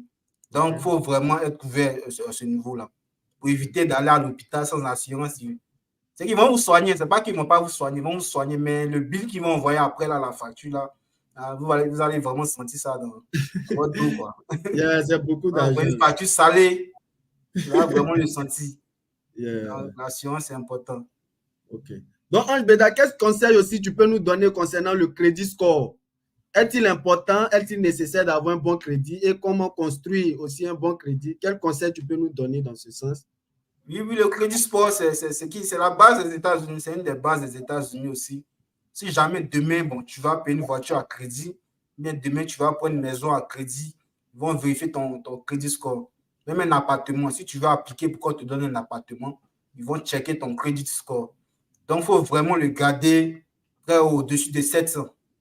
Si tu veux qu'on t'accepte dans toutes tes applications pour avoir un crédit, pour avoir une voiture, pour avoir une maison, toutes les applications que tu vas faire, le crédit score est vraiment, vraiment très, très important. Donc, c'est ça. Quand tu prends le crédit chaque fin du mois, il faut payer. Ce que je vous conseille, c'est dès que tu as une carte de crédit, ce que tu as dépensé sur la carte, chaque fin du mois, tu payes tout automatiquement. Okay. Donc, il faut savoir gérer ses envies. Il faut savoir ce qu'il faut payer. Il ne faut pas trop faire le bouquin. Non, carte de crédit, tu vas penser à pour aller dépenser. Tu penses que tu es un milliardaire? Non. Ah, c'est pas facile. Ce qui est parfait, c'est que tu as dépensé dessus là. Tu payes tout. Donc, il faut l'utiliser, quoi. Il ne faut pas garder ça dans ton placard. Tu l'utilises un peu. Tu utilises un peu, hein, pas beaucoup. Si tu utilises beaucoup là, c'est pas bon. Tu vas gérer, hein. Voilà. Il y a beaucoup de témoignages. Moi-même, je suis un témoignage, donc on ne peut pas tout exposer ici. En tout cas, merci beaucoup. Donc, en un mot, on nous donne le conseil de bien utiliser sa crédit card et de garder le score au-dessus de 700. C'est ça? Oui, c'est ça. Voilà. Au-dessus de 700. Tu gardes le score au-dessus de 700 pour vraiment avoir beaucoup d'avantages, c'est-à-dire voiture. Voilà. Voiture, louer votre maison, appartement aussi. Voilà. C'est vraiment bon. Voilà. Donc, voici un peu sur le crédit score. C'est important de construire son crédit. J'ai même fait une vidéo dessus. Et vous allez vous abonner aussi à sa page. Il va mieux encore vous expliquer. C'est ça l'objectif. Voilà, c'est ça l'objectif. Voilà. Et pour avoir le permis, tu peux nous expliquer un peu comment avoir aussi le permis de conduire aux États-Unis? Oui, le permis, bon, chaque État a ses règles. Mais ici à New Jersey, bon, si tu n'as jamais eu de permis dans ton pays, quand tu viens, tu dois passer d'abord un test de connaissance, un test sur l'ordinateur. Tu vas devoir aller dans le centre. Dans les centres, ici on appelle ça le DMV. On appelle ça le DMV. C'est là-bas, tout le monde va. C'est là-bas que je suis parti. J'ai passé le test d'abord sur l'ordinateur. Mais avant d'aller passer le test, il faut bien sûr étudier parce qu'ils vont te poser les questions du code de la route. Tu dois étudier le code de la route. Tu peux passer le test en français, en anglais, en espagnol. Tu peux passer le test en plusieurs langues. Maintenant, après le test de connaissance, on va te donner un learning permit. Et après ce learning permit, tu peux prendre ça maintenant pour aller apprendre à conduire sur la route maintenant. Mais tu dois te faire accompagner d'un tuteur, quelqu'un qui sait déjà conduire, en fait. vous devez vous faire accompagner et puis vous ne devez pas conduire après 23 heures. Donc, de 6 heures à 23 heures, tu vas conduire avec ton tuteur, c'est lui qui va t'apprendre à conduire. Maintenant, après ça, maintenant, tu vas lui passer le test code de la route, tu vas passer le road test, comme on le dit. Quand tu parles, je me rappelle un peu, tu te rappelles dans mes débuts, là, où on a fait un coup de conduite ensemble. Là. Oui. Il me disait ça aussi, il me disait que non, tu ne dois pas conduire après 20. Parce que je vous ai dit ensemble, on était ensemble là-bas. Il m'a dit que je ne dois pas conduire après 23 heures, à peu près les mêmes trucs là, voilà. Donc, en tout cas, c'est important, voilà. Donc, tu peux continuer. Oui, c'est ça, tu ne dois pas conduire. Si la police t'attrape, tu vas t'expliquer là-bas. Vous allez vous expliquer, toi et puis ton... ton anglais gros coteau là, tu as parlé là-bas. Non, okay. C'est ça, il ne faut pas conduire après 23 heures et puis bon. Si tu t'es bien entraîné maintenant, tu dois prendre un rendez-vous pour aller passer maintenant le test de conduire au DMV. Donc là-bas, tu vas passer le test. Tu seras avec l'instructeur, lui qui doit te donner ton permis. En tout cas... Il y a d'autres aussi qui sont méchants, les instructeurs là. En tout cas, ne passez pas votre test à Newark. Ne passez pas ça ici. Allez dans le... Pourquoi? Ils m'ont fait échouer 3 fois là-bas. Ah bon? Ils m'ont fait échouer 3 fois à Newark. Wow. Allez dans les villes des Blancs, là. Les Blancs sont plus... Ils sont compréhensibles. Ils savent que, voilà. Si ce sont les Noirs là, les Américains Noirs là, ils sont trop compliqués. Wow. 3 fois? Non, c'est pas facile, hein? C'est pas facile. Le haut test, on fatigue beaucoup. Donc, c'est le conseil pour ceux qui sont en New Jersey, ne passez pas vos permis à Newark. Allez dans d'autres villes. Allez dans d'autres villes, ok. En tout cas, c'est bon, voilà. Donc, vous avez compris. Voilà un peu pour avoir le permis. Tu vas faire l'application. Il y a 2 tests, c'est ça. Il y a le test de conduite et aussi il y a le test verbal. Non, à l'écrit. Tu dois répondre aux questions. Voilà, tu dois répondre sur l'ordinateur. C'est un test de connaissance. Voilà, sur l'ordinateur. C'est-à-dire, c'est le code de la route. C'est le code de la route. Tu dois connaître à quel moment tournent les panneaux de signalisation. Ça veut dire quoi? Ça veut dire ça quel panneau? Comment s'arrêter les feux? Je dois tout connaître ça. Et le plus souvent, c'est en quelle langue? Soit en français ou en anglais. C'est dans quelle langue? Oui, c'est ça. Tu peux passer. Ils vont te demander ta langue que tu veux passer le test. Si c'est français, ils vont te laisser passer en français, anglais ou espagnol. Ah, ok. Donc, c'est-à-dire que tu as le choix aussi de langue. Si c'est en français, tu as le choix de la langue. Tu peux prendre en français. Si tu es plus à l'aise en français, tu fais en français. Ok. Mais en n'importe quelle langue que tu veux. Ok. Donc, chers amis, pour vous qui posez les questions, on va laisser la partie aux questions. Mais actuellement, nous ne sommes pas encore aux questions. Mais vous pouvez déjà laisser vos questions. Ce n'est pas mal. Mais on va continuer un peu le live et puis après, on va répondre aux questions. Voilà. Donc, Ange Beda, concernant les États-Unis, tu peux conseiller les États-Unis? Quelle mentalité tu peux dire aux gens qui viennent ici? Quel objectif ils doivent se viser comme conseil pour les jeunes surtout? Pour les jeunes, quel conseil tu peux leur donner afin de réussir leur vie aux États-Unis? Oui, pour les jeunes, en tout cas, les États-Unis, ça reste un pays vraiment... Pour moi, c'est le pays où tu peux devenir riche le plus rapidement, selon moi, à travers le monde. Peu importe le pays, pour moi, c'est le pays, si tu es vraiment déterminé, si tu es concentré, comme on le dit, puis tu es déterminé, tu vas vite atteindre tes objectifs aux États-Unis. Donc, moi, le conseil pour les jeunes, c'est si tu viens ici, c'est de vraiment rentrer le plus tôt possible dans ta carrière, quoi. C'est d'épouser ta carrière le plus rapidement possible. C'est de ne pas trop tarder dans les petits boulots. Voir les petits boulots de point débutant, c'est très bon, mais arrivé un moment, après 2 ans, 3 ans, il faut se spécialiser. Il faut prendre ta carrière, soit tu peux rentrer dans l'armée, soit tu fais un métier, ou bien soit tu vas à l'école. Okay. Donc, vous avez compris la vidéo. Voilà un peu notre frère qui nous donne un conseil sur l'Amérique. C'est-à-dire, lorsque tu viens et que tu commences un petit boulot, il ne faut pas trop durer dedans. Il faut plutôt penser à une spécialité. Car je vous ai dit, c'est les spécialités au moins qui vont garantir ta vie et aussi qui vont te permettre d'avoir une bonne condition de vie en toute sécurité parce que c'est une profession que tu as. Voilà. Donc, c'est très bon aussi de se former. Comme il a signifié aussi, c'est très bon d'apprendre quelque chose au moins. C'est ça, tu vas à l'école, si c'est pour être docteur, médecin, rentrer dans l'armée. En tout cas, tu fais un bon truc, bien truc pour toi-même, ton avenir, quoi. Voilà. Donc, ne durons pas trop dans les petits boulots, là. Ne durons pas trop. C'est juste pour se défendre. C'est ça. On se fait, mais même pendant que tu fais ce boulot, tu vas à l'école aussi. C'est ça. Voilà. Parce que tu sais que tu as ton avenir qui est là. Voilà. Donc, vous avez vu, il est là depuis 2016, il connaît un peu sur l'Amérique, raison pour laquelle il nous parle un peu de ses expériences-là. Voilà. Donc, il a signifié aussi que l'Amérique, c'est en tout cas pour lui, c'est le pays où tu peux vite devenir riche. Voilà. Donc, il a dit que ça demande aussi beaucoup de concentration. Il faut se concentrer et c'est très important. Voilà. Donc, Ange Béda, je vais te laisser si tu as des questions pour moi. Voilà, on va continuer le live et puis après, on va laisser la parole aux abonnés aussi. Ils vont nous poser quelques questions et on va voir après. Donc, si tu as des questions, peut-être pour moi. Oui, j'ai des questions. Tu m'as posé beaucoup de questions. Moi aussi, j'ai te posé des questions. Oui, il n'y a pas de souci. Oui, bon, par rapport à ton arrivée, aux États-Unis, bon, comment c'était? Comment tu as trouvé le pays? Quelle était ta mentalité quand tu es arrivé aux États-Unis? En tout cas, moi, personnellement, merci pour ta question. Personnellement, j'ai toujours rêvé des États-Unis. Comme tout le monde, on a toujours rêvé des États-Unis. Mais en fait, on rêve des États-Unis, mais on ne connaît pas ici. Hein, mais en tout cas, on rêve. L'essentiel, tout le monde aux États-Unis, on veut venir aux États-Unis. Donc, lorsque j'ai pris l'avion et que je suis arrivé aux États-Unis, en tout cas, je me suis senti vraiment libéré, libre d'esprit. Au moins, je me suis dit que le rêve que j'ai toujours rêvé, au moins ce rêve-là s'est réalisé. Mais en même temps aussi, je me suis dit que c'est maintenant le plus dur va commencer parce que quand j'ai vu le froid, j'ai vu vraiment une différence parce que d'où je viens n'est pas comme ici. Voilà, c'est-à-dire le pays a changé, les administrations ont changé, la langue est étrangère pour moi. Donc, je me suis dit vraiment, le vrai combat reste à venir. Mais j'étais vraiment content de l'Amérique et je me suis dit que vraiment, je dois vraiment travailler dur, je dois avoir des objectifs, je dois être orienté parce que, bon, moi, je suis venu avec une femme, avec des enfants, donc je me suis dit que je n'ai pas vraiment à m'amuser comme les autres, comme on peut le dire. Voilà, donc, en tout cas, je suis content d'être ici et je remercie Dieu d'être ici. Voilà. Oui, en tout cas, c'est bien. En tout cas. Mais quelle était ta première difficulté? Qu'est-ce qui faisait que bon, tu avais vraiment du mal ici aux États-Unis d'Amérique? Quelque chose que tu n'as pas une difficulté que tu n'as pas dans ton pays, quoi. Quelle était ta première difficulté ici?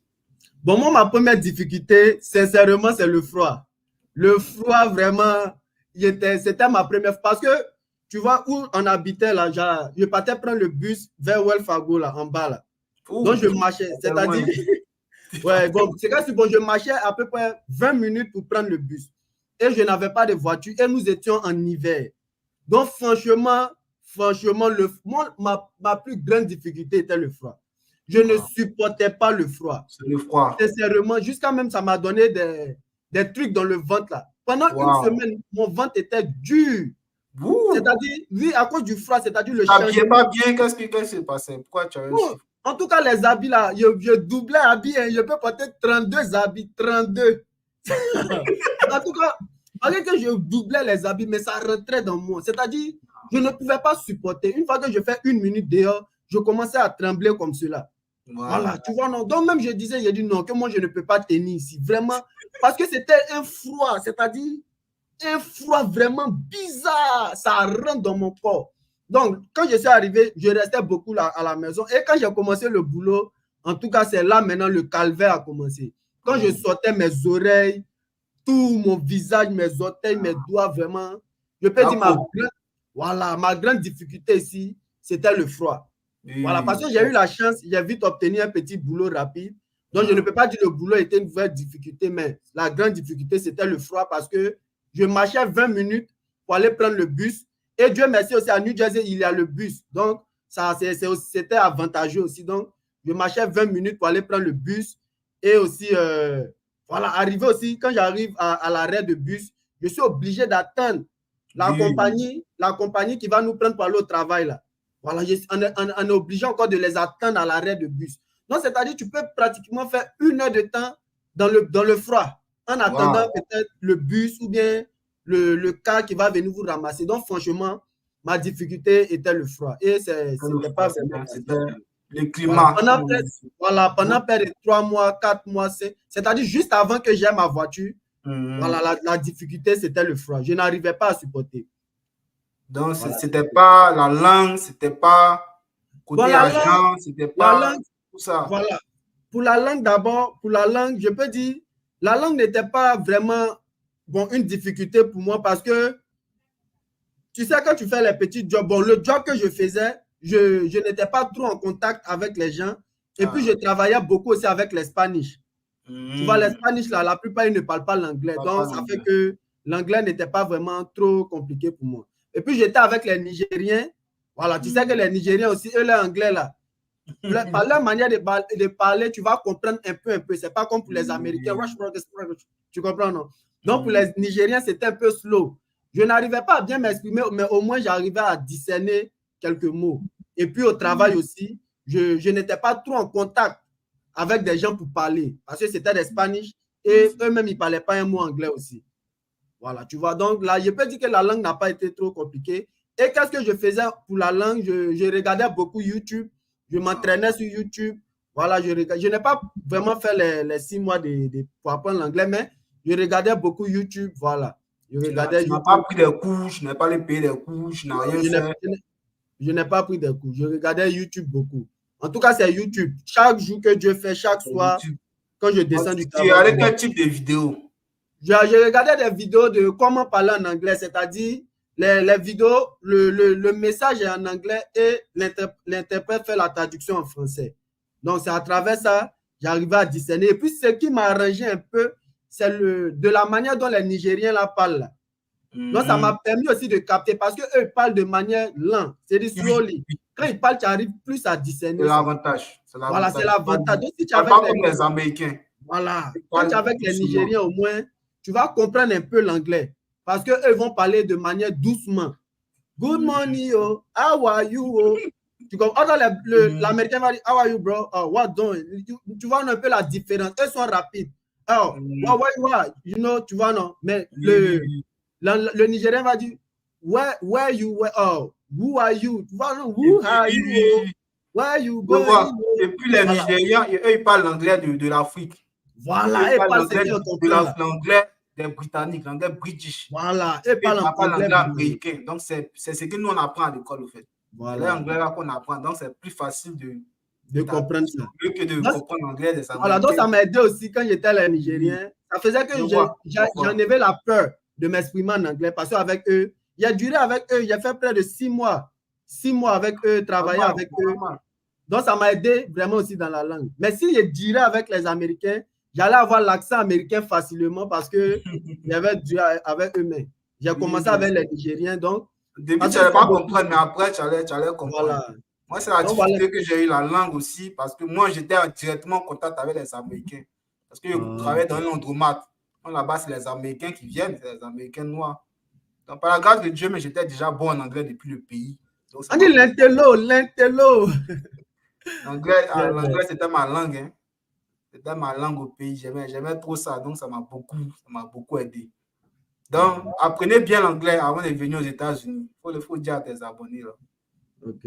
Donc, la famille, apprenons bien l'anglais avant de venir aux États-Unis. OK. Donc, tu as toujours des questions encore pour moi? Oui, j'aimerais poser au niveau des enfants. Parce que toi, tu es venu avec un enfant. Quelle est la difficulté de venir avec un enfant aux États-Unis? Surtout avec les papiers pour qu'on le sponsorise. Parce que quand tu viens seul, puis quand tu viens une famille, ce n'est pas la même chose. Donc, tu peux nous expliquer un peu les différences, les difficultés quand tu arrives avec un enfant aux États-Unis. OK, merci mon frère. OK, merci mon frère. Donc, voilà un peu la question. Il me demande comment j'ai fait pour venir. Bon, parce que moi, je suis venu avec ma femme, avec un enfant. Mes 2 autres enfants sont nés ici. Donc, bon, qu'est-ce qu'on a fait? Puisque nous étions 3, donc ça demandait aussi, on a eu besoin de 2 sponsors. On a eu besoin de 2 sponsors parce qu'on était 3. Donc, c'est-à-dire un sponsor peut-être pour moi et puis un autre sponsor pour l'enfant et la mère. Voilà. Donc, on a eu besoin de 2 sponsors. Donc, lorsque nous sommes partis à l'interview, nous avons présenté 2 sponsors, mais avec une seule adresse, je pense. Et nous avons énuméré que la maison était grande, que nous avons une chambre pour nous. Voilà, puisque nous sommes une famille, donc on avait une chambre pour nous. Donc, on a su convaincre l'agent consulaire. Voilà, parce que nous sommes 3, nous étions 3. Donc, il faut vraiment convaincre la personne parce que l'Amérique, elle est chère. Voilà, elle est difficile, elle coûte cher. Donc, où vous allez dormir? Donc, ils ont vraiment accentué les questions sur ça. Où vous allez dormir? Est-ce que les gens vont vous gérer? Parce que vous allez venir, vous n'allez pas travailler. Qui va s'occuper de vous? Donc, on était obligé de présenter 2 documents de sponsors. Donc, on a dit que nous avons des sponsors qui vont nous aider. Et franchement, il y a une maison même pour nous, une grande maison pour nous, pour nous recevoir. Donc, lorsque nous avons énuméré cela, l'agent consulaire nous a dit, OK, il n'y a pas de souci. Elle était satisfaite de ce qu'on a dit. OK, donc, par la grâce de Dieu, nous avons obtenu le visa. Mais lorsque nous sommes venus, les difficultés ici, un peu d'avoir l'enfant d'abord, c'est-à-dire, au début, puisque tu as une famille, mais c'est toi l'homme d'abord, tu vas chercher à grouiller. Voilà, l'enfant est petit. Voilà, d'abord, l'homme doit chercher, l'homme doit sortir, rapporter de quoi manger à la maison. Pendant ce temps, la femme reste à la maison. C'est-à-dire, c'est comme un handicap, c'est-à-dire la femme ne peut pas travailler comme il se doit et vous êtes au moins 3 à se nourrir. Donc, ça devient c'est un peu difficile. Voilà. Donc, arrivé à un moment, qu'est-ce que nous avons fait? Nous avons cherché maintenant une école, un daycare pour pouvoir maintenant mettre l'enfant au daycare. Dans combien de mois après ton arrivée, vous avez trouvé le daycare? Voilà. Donc, après mon arrivée, ça n'a pas été... Bon, ça a duré un peu. Je pense que après 6 mois comme ça, après 6 mois, donc pendant ces 6 mois-là, madame était à la maison, moi aussi, je sortais un peu. Voilà. Donc, c'est dans ça, on a vu que franchement, moi seul, ça ne va pas être facile. Donc, on doit chercher une école comme ça, elle aussi, elle va faire quelque chose. Voilà. Donc, c'est dans cette initiative, on a cherché un daycare. Par la grâce de Dieu, on a trouvé un daycare pas loin de la maison. Donc, je me suis rendu dans le daycare, j'ai causé avec je peux dire la patronne du daycare. On lui a dit, bon, on a un enfant de 2 ans, je pense, un enfant de 2 ans qui aimerait intégrer votre établissement. Bon, elle a dit, OK, il n'y a pas de souci. Elle nous a donné un formulaire, des papiers à remplir et les papiers, là, on doit partir déposer ça au Programme of Parents. C'est l'administration qui s'occupe des daycare et autres, là. Voilà. Donc, elle a donné le papier, j'ai rempli, je suis parti déposer au Programme of Parents. Donc, après, dans le Programme of Parents aussi m'a demandé mes paychecks, c'est-à-dire une preuve du travail, une proof address aussi, où je vis, une preuve de l'adresse, un peu des petits documents. Et je pense que 1 semaine ou 2 semaines après, ils nous envoient un mail pour dire qu'on a été, comment on appelle ça, accepté par le Programme of Parents. C'est-à-dire, en temps normal, l'école, c'est-à-dire le daycare, peut coûter $400 chaque semaine. $400. Donc, lorsque tu vas appliquer pour le Programme of Parents, le gouvernement, l'État paye peut-être, je peux dire presque tout. Voilà. Voilà, c'est ça le Programme of Parents. C'est-à-dire le gouvernement paye tout. Maintenant, nous, tout ce qu'on payait chaque semaine, c'était $60. Voilà. Je payais $60 chaque semaine. Voilà. Moi, je payais $60 et le reste, c'est le gouvernement américain. C'est le Programme of Parents qui paye. Voilà. Mais si tu ne partais pas au Programme of Parents, tu allais payer $400 chaque semaine. Voilà. Si je ne partais pas au Programme of Parents, je devais payer $400 chaque semaine. J'en devais ça, mon salaire chaque semaine. Voilà. Donc elle m'a fait savoir que je ne savais pas que ça existait. Oui, tu ne savais pas. Voilà. Elle m'a dit. Une autre personne n'allait pas te dire. Voilà. Elle m'a demandé si j'avais la green card. Il a dit oui. Et l'enfant, il a dit oui, l'enfant a la green card, que nous avons la green card. Elle dit bon, comme tu as la green card, tu es dans le bon. Voici le document, remplis le formulaire et va au Programme of Parents. Ils vont t'aider. C'est dans ça que je suis parti au Programme of Parents. Elle m'a même donné l'adresse. Et je n'avais pas encore de voiture. Hein. Donc, je prenais toujours le bus. Avec le bus, c'est à downtown de Newark. Là. Voilà, c'est là-bas. Downtown, le daycare. Voilà, non, le bureau. Le Programme of Parents, leur office là. C'est là-bas, ça. Et donc, j'ai pris le bus, j'ai regardé mon GPS. Voilà, j'ai pris le bus, je suis parti, j'ai appliqué. Donc, au début, quand ils m'ont validé maintenant, voilà, j'ai commencé à déposer l'enfant au daycare. Je n'avais pas de voiture, donc je poussais l'enfant chaque matin. Ma femme aussi m'aidait aussi à pousser l'enfant chaque matin pour l'envoyer au daycare dans la poussette, là, les strollers. Voilà. Voilà, donc c'est comme ça que j'ai fait. Et puis, donc, depuis, quand ton enfant a commencé le daycare, vous n'avez pas encore de voiture. Voilà, depuis la compensation, on n'avait pas encore de voiture. C'est-à-dire, il a fait au moins 2 mois même dans le daycare, c'est-à-dire dans le froid, parce que c'était l'hiver. Pendant le froid, on partit, tu vois, c'était en février, là, février, mars, bon, pendant l'hiver en tout cas. Donc, dans le froid, on partait chaque matin déposer l'enfant. Et c'était, je peux dire, 15 minutes de route, 15 minutes de marche, donc 15 minutes aller-retour. Dans le froid. Marche, mais vous prenez le bus? À marche, souvent on prenait le bus, mais souvent sur l'alignement, le bus n'était pas trop. Et puis, si tu veux attendre le bus, tu es obligé d'attendre dans le froid. Donc, marcher est mieux parce que tu peux voir, tu peux t'arrêter ici, mais tu vois ça au fond. Voilà. Donc, mais tu marches, au moins 15 minutes de marche. Voilà, chaque jour, on faisait ça pendant 2-3 mois, je pense. Et lorsqu'on a payé notre voiture, en tout cas, la voiture que nous avons... Et puis ta femme qui a accompagné l'enfant. Voilà, souvent, je partais, la plupart du temps, parce que moi, je travaillais matin. Donc, c'est ma femme qui déposait l'enfant chaque matin. Maintenant, moi, quand je suis disponible, je dépose l'enfant. Voilà, quand je suis disponible, c'est-à-dire avant d'aller au travail, je dépose l'enfant rapidement et puis moi, je continue. Continue. Donc, à quelle heure tu vas le chercher? Voilà, maintenant, le soir, c'est ma femme qui partait le chercher parce qu'elle, elle était à la maison. Maintenant, souvent, quand je descends un peu plus tôt, je peux passer, c'est à 16h, non, 16h, 17h, voilà. 17h, parce que je pense qu'il fermait à 18h. Donc, à partir de 16h, 17h, tu dois déjà venir prendre l'enfant. Donc, lorsqu'on a déposé l'enfant, en tout cas, c'était un soulagement. Madame aussi, ça a permis à madame aussi de faire un petit boulot, voilà, pour subvenir aussi à nos besoins tranquilles. Voilà. Maintenant, après, voilà, quand nous avons une autre voiture, en tout cas, notre souffrance a diminué un peu. Voilà. La voiture, en tout cas, nous a vraiment aidé. Vraiment, vraiment, vraiment, vraiment aidé. Ça fait que maintenant, on partait déposer l'enfant sans problème. Parce que c'est un enfant, il fait froid. Tu vas le mettre dans la poussière. Et puis, il devait aussi partir. Il devait partir aussi pour s'habituer aussi à son nouveau environnement, c'est-à-dire la langue. Il devait être aussi parmi ses amis pour s'exprimer. Sinon, s'il restait toujours avec nous, ce n'était pas trop bien.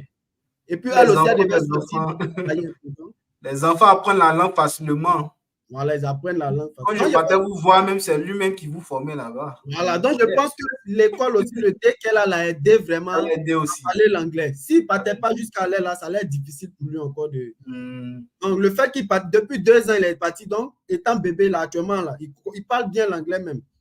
Il parle bien, ça l'a vraiment aidé. Donc, quand ma fille aussi est née, quand ma deuxième, elle est née, voilà. Donc, elle aussi, elle a fréquenté là-bas aussi, ça l'a aidé aussi à parler l'anglais. Voilà. Attends, je vais aux toilettes, je viens.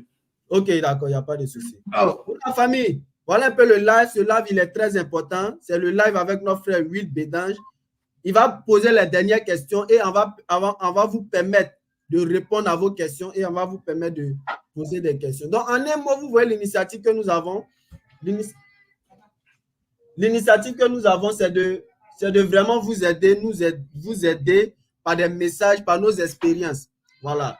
Je vous ai dit, Will Bédange, c'est mon ami d'enfance. C'était mon ami d'enfance à Abidjan. On a fréquenté ensemble. Et on était dans le même quartier ensemble, c'est-à-dire mon voisin de maison et mon voisin de classe. En tout cas, on se connaît depuis longtemps. Et par la grâce de... Même le jour, s'il vient, je vais lui dire ça, le jour qu'il devait venir aux États-Unis, c'est-à-dire, il avait déjà eu son visa, tout. Hein. Maintenant, il devait venir peut-être 2 jours après. Il m'a dit, ah John, moi aux États-Unis. Depuis combien? Depuis 2016. Il m'a dit ça. Il m'a dit, ah John, lui, c'est aux États-Unis. Et puis, il le regarde, quoi. Il dit, ah mon frère, d'autres tu as nous laissé dans galère là, quoi. Il dit, ah, que lui, en tout cas, il a joué DV Loterie, que lui, il a eu son visa, qu'il s'en va aux États-Unis dans quelques temps. Il dit, eh, mon frère, en tout cas, bonne chance. En tout cas, que Dieu t'aide là-bas. En tout cas, tout n'a qu'à être bon là-bas. En ce moment, c'était depuis 2016. Hein. Voilà. Il m'a dit ça vraiment, ça m'a. Je n'étais pas vraiment, je n'étais pas jaloux, mais ça m'a fait quelque chose. Il me dit, eh, Seigneur, c'est quand aussi pour nous va arriver, c'est quand? Voilà, parce que ton ami avec qui tu étais, tout ça, il te dit qu'il s'en va aux États-Unis. Franchement, ça va te faire au moins froid. Tu seras content pour lui. Donc, Ange Béda, je parle un peu de... Voilà. Je t'entendais. Tu te rappelles quand tu partais là, non? Et puis, tu m'avais dit que tu allais voyager là. Voilà. C'était croisé dans un maquis là. Voilà, c'était croisé dans un coin là. Et puis, mon frère me dit, c'est bon, c'est bon. Mon frère me dit, ah, John, moi, je vais aux États-Unis. Il dit, non, en tout cas, franchement, j'étais vraiment ému. J'ai dit, ah, en tout cas, c'est que sur tous les bontés, tout ce qui est bon, en tout cas, tout n'a qu'à être bon là-bas. Et par la grâce de Dieu, c'est-à-dire des années plus tard, en 2020, moi, je suis arrivé aux États-Unis et on s'est rencontrés encore. On s'est rencontrés encore. Donc, tu vois, il faut être jaloux de ton ami. Voilà, c'est ça. Il faut le féliciter, il faut l'encourager. Et puis, bon, pourtant, tout va arriver. Voilà. Donc, en un mot, le message, c'est ça. Il ne faut pas être jaloux, il ne faut pas être envieux. Il faut juste prier Dieu pour que ton jour arrive. C'est ça. Pour que ton bonheur sonne. C'est ça. Voilà, c'est tout. Une autre question que j'ai pour toi par rapport à ta carrière. Okay. Ah bon? Pourquoi John Zoko, pourquoi tu as voulu continuer dans la soudure ici? Pourquoi tu n'as pas voulu changer pour faire un autre métier ou bien une autre carrière? Ok. Merci pour la question. C'est une bonne question. Il me demande pourquoi j'ai toujours continué dans la soudure dans ma carrière, pourquoi je n'ai pas voulu changer. Bon, merci pour la question. Bon, moi, j'ai appris la soudure depuis 2012 au lycée professionnel de Jacquesville. Et pendant notre formation à Jacquesville, vraiment nos formateurs, c'est-à-dire nos professeurs, nous ont vraiment garanti que le métier que nous faisons, il y a un avenir assuré dedans. Voilà, nous ne savons pas, nous sommes juste des élèves, des étudiants. On ne fait que croire à nos professeurs qui nous forment. Donc, nos formateurs nous ont vraiment conseillé d'aller jusqu'au bout, de vraiment prendre ça au sérieux, parce que c'est notre vie. OK. Vous savez, pendant les années scolaires, il y a d'autres qui se jouent au bandit, il y a d'autres qui font ce qu'ils veulent. Voilà. Bon, en tout cas, moi, j'ai vraiment pris ce travail, ce métier au sérieux, parce que j'ai trouvé que il y a vraiment, ça donne une certaine responsabilité. Parce que tu fais quelque chose de tes 10 doigts, et je pense que ça, dans la vie, on doit savoir faire quelque chose de nos 10 doigts. Donc, je me suis dit que c'est vraiment important de vraiment continuer dedans. Donc, lorsque j'ai fini ma formation à Jacquesville, j'avais toujours un rêve, c'était de venir aux États-Unis et de vraiment continuer dans ce truc-là. C'était mon rêve avant que je ne vienne ici.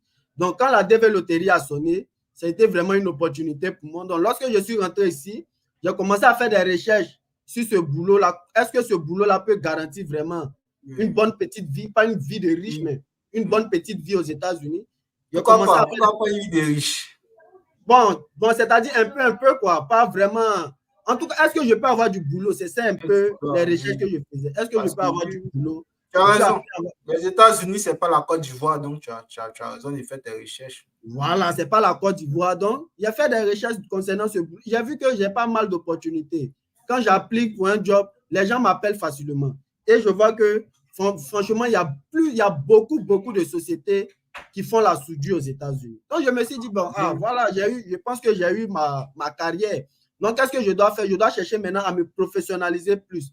Raison pour laquelle j'ai eu l'initiative de faire ma formation à Lincoln Tech, à New Jersey, là-bas. C'est dans cette initiative-là, j'ai fait ma formation parce que je me suis dit, si je n'ai pas de diplôme ici, je ne pense pas avoir peut-être être bien payé, je ne pense pas avoir un bon salaire. Donc, je vais faire une formation ici. J'ai fait ma formation de 10 mois. C'est fini en juin 2020, le mois passé. Voilà, donc j'ai fini ma formation. Je peux dire au moins, je peux maintenant rêver grand, peut-être viser quelques grandes sociétés. Voilà, donc j'ai voulu continuer à cause des avantages que je peux avoir parce que la soudure, c'est un boulot où tu peux exercer dans tous les domaines. Que ce soit le domaine naval, c'est-à-dire la fabrication des bateaux, même les maisons, la fabrication des maisons, des immeubles, des avions, des ponts aussi. Un soudeur peut travailler dans les ponts, dans les infrastructures en général. Les infrastructures, tout ce qui est infrastructure. Donc, j'ai vu qu'il y a beaucoup d'avantages, raison pour laquelle j'ai voulu rester dedans. C'est bien. J'apprends beaucoup avec mon frère John Zoko aujourd'hui. J'apprends beaucoup. Je ne savais pas que la soudure faisait beaucoup de choses comme ça. Donc, par rapport à la formation, c'est que j'aimerais savoir. Par rapport à la formation, c'est 10 mois. OK, oui. Pas plus. C'est une question, quoi. Est-ce que c'est 10 mois? Oui, c'est 10 mois, 10 mois. Ça peut durer plus. Ouais, non, c'est 10 mois, c'est 10 mois. Le programme Lincoln Tech que moi j'ai fait, eux, ils ont un programme de 10 mois. Voilà, en 10 mois, vous faites vos classes, c'est-à-dire, en départage, ça, quoi. Il y a un nombre total d'heures, là, j'ai oublié ça un peu. Donc, en 10 mois, tu dois faire toutes ces heures-là. Voilà. Donc, tu finis toutes ces heures. Il y a des tests. Pendant que tu fais les trucs, il y a des tests aussi à confirmer. Voilà, il y a des tests aussi à l'ordinateur. C'est quel type de test? Test sur l'ordinateur, bien test sur le terrain. On fait les tests sur l'ordinateur, puis aussi on fait les tests pratiques. Voilà, les tests sur l'ordinateur, on appelle ça les QCR, questions-réponses, les trucs de ce genre. C'est-à-dire, si vous avez fait un cours, voilà, vous avez fait un cours. Maintenant, sur le cours que vous avez fait, on vous pose des questions dessus. Voilà. Maintenant, pendant aussi la formation, on te permet aussi d'avoir des diplômes, bon, des petits certificats comme ce qu'on appelle le... Je vais vous montrer quelques cartes. Je vais vous montrer quelque chose.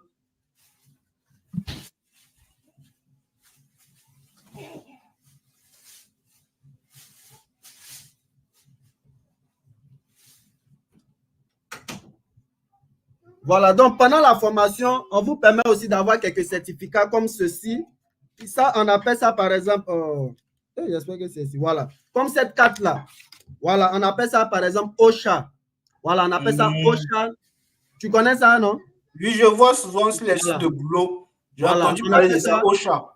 On appelle ça OSHA 10 Hour, Construction Safety and Health. Like, c'est une chose, comment on appelle ça, juste pour la sécurité. C'est-à-dire que tu es habilité à travailler aussi sur des projets parce que tu as fait des cours concernant la sécurité, comment se comporter pendant une construction. Donc, pendant la formation, c'est la raison pour laquelle je vous dis c'est bon. Ça vous permet d'avoir ce genre de carte-là.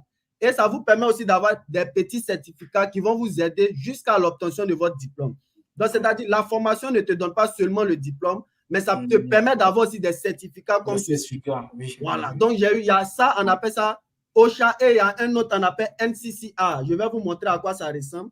On appelle ça NCCA. Voilà. J'ai même le truc ici. On appelle ça NCCA. C'est aussi des certificats. NCCA, c'est un certificat concernant pour dire que tu es apte à travailler dans toutes les sociétés aux États-Unis. Je vous montre un peu la carte. Voilà. Voilà, c'est pour dire que quand tu as NCCA, ça te permet de travailler, c'est-à-dire que tu es apte à travailler sur toutes les sociétés. Bon, là, voici ce qu'on me dit. On dit, congratulations, j'ai eu mon NCCA. Vous voyez un peu? Ça, c'est sur le téléphone. Tu as la carte aussi, bien, c'est seulement sur le téléphone. Voilà, je dois imprimer, mais je n'ai pas imprimé. Donc, j'ai juste laissé ça dans mon... Je vais vous montrer le diplôme, comment ça est. J'avais fait la capture de l'écran. Voilà, j'ai le diplôme ici. Voilà, je vais vous montrer juste le diplôme. C'est une carte aussi, mais seulement que je l'ai laissé ça dans... Oh, voilà, bon, il y a la photo ici, tout simplement. Voilà, seulement que je l'ai laissé. Voilà, une seconde. Je pense que je l'ai ici. Voilà, voici ça. Voici à quoi ça ressemble. C'est-à-dire, c'est le diplôme. Voilà. Vous voyez un peu? Voilà, on appelle ça NCCA. C'est-à-dire, ça te permet de travailler sur tous les chantiers, sur tous les chantiers. Hein, c'est pour la construction. Voilà, les constructions. Plus ça. Donc, c'est comme si pendant le truc, j'ai eu au moins deux cartes comme ça. Donc, ça te permet d'avoir ton diplôme de soudeur. Voilà, le diplôme encore est là. Donc, c'est à cause de ça que je vous dis que ça vous permet de vraiment, comment on appelle ça, de vraiment vous rendre professionnel. Voilà. Donc, aller à l'école ici, c'est important parce que ce n'est pas seulement le diplôme que tu vas avoir, mais tu auras des opportunités comme ceci, des cartes qui vont vous vraiment donner des opportunités à travailler partout. Voilà. Okay, donc, bon. Parlons un peu du coût de la formation parce que c'est bien de prendre la formation, mais voilà. Est-ce que c'est abordable pour tout le monde, le prix, qui vient d'arriver? Pour le prix? Voilà, pour le prix, en tout cas, bon, moi, pendant la formation, tu connais le système ici, c'est le système de crédit. Donc, lorsque tu arrives à l'école, tu aimerais faire une formation, celui qui va te recevoir au bureau, à l'école là-bas, il va te demander si tu as les moyens de payer. Si tu dis que tu n'as pas les moyens de payer, il va t'aider à appliquer ce qu'on appelle financial aid. Voilà. Il va t'aider à appliquer financial aid. Maintenant, moi, dans mon cas, comme j'avais des enfants, donc moi, l'application qu'ils ont fait, j'avais des enfants et puis le diplôme que j'ai fait, c'est un peu comme l'équivalent. Comme j'avais déjà fait le diplôme à Jacquesville. Voilà, c'est dans le même domaine. Donc, moi, c'est comme si c'est l'équivalent de Jacquesville que j'ai fait ici. Voilà. Parce qu'ils ont pris aussi mon diplôme en compte. Donc, qu'est-ce qu'ils ont fait? Lorsque j'ai fait l'application, le Financial Aid m'a permis de ne rien payer pendant la formation. Voilà. Donc, moi, pendant que je partais à l'école, je n'ai rien payé. Mais c'est maintenant, quand j'ai fini maintenant, je dois commencer à payer. Donc, c'est un crédit. Voilà, c'est un crédit. C'est-à-dire, après la formation, tu payes. Donc, maintenant, je commence à payer. Tu payes un peu. Je commence à payer l'école. C'est-à-dire, mais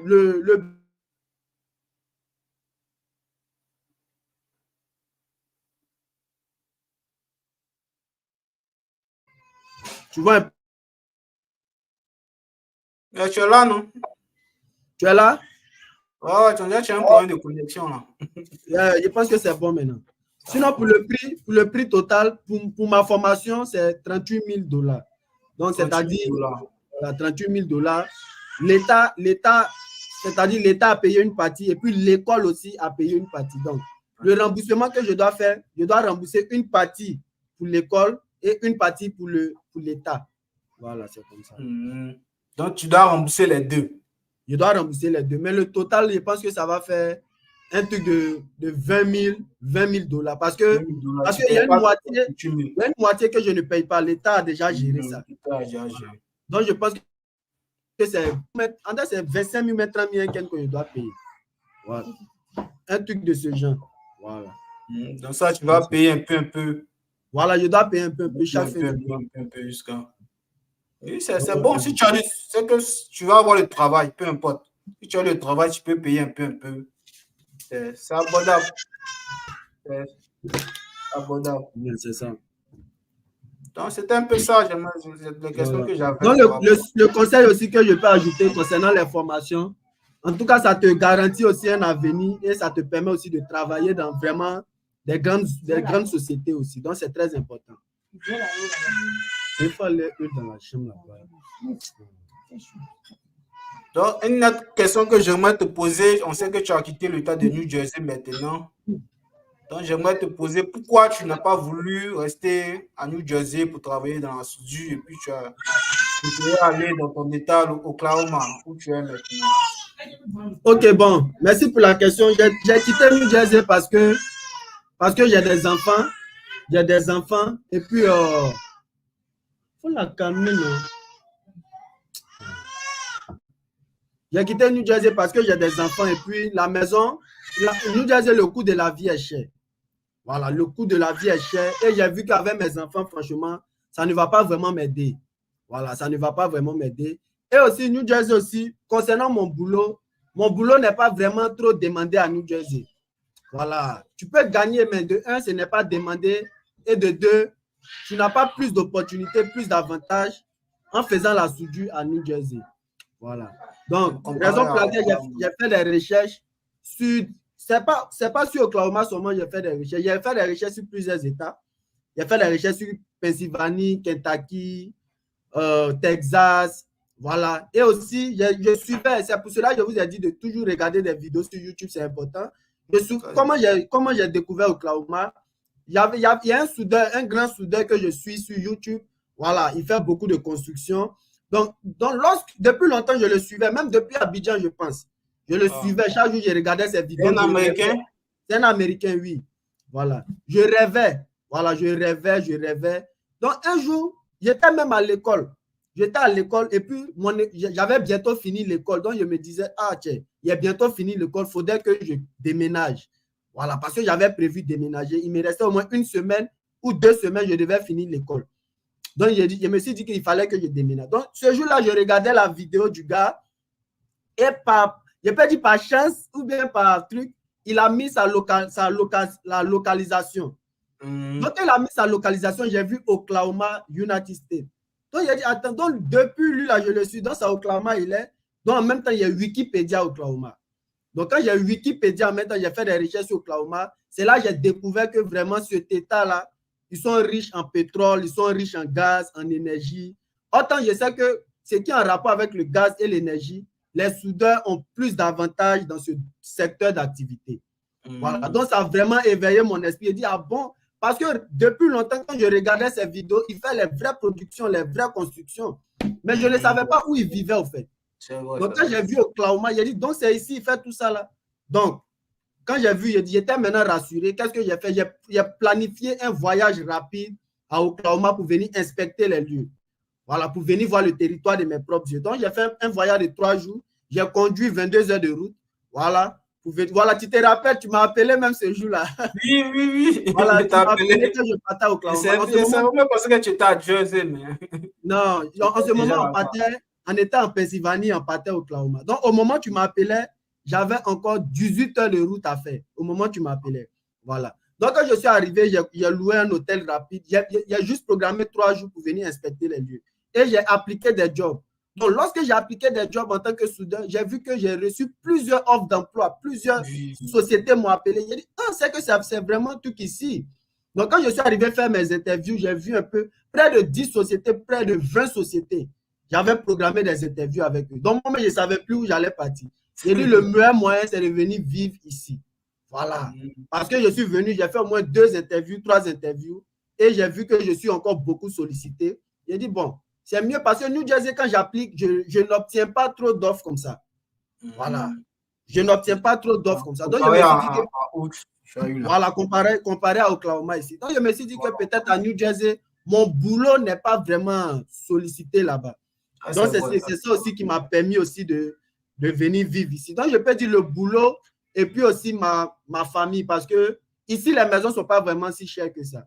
Voilà. Où je vis, c'est vraiment grand, c'est 2 chambres et c'est pas vraiment coûteux.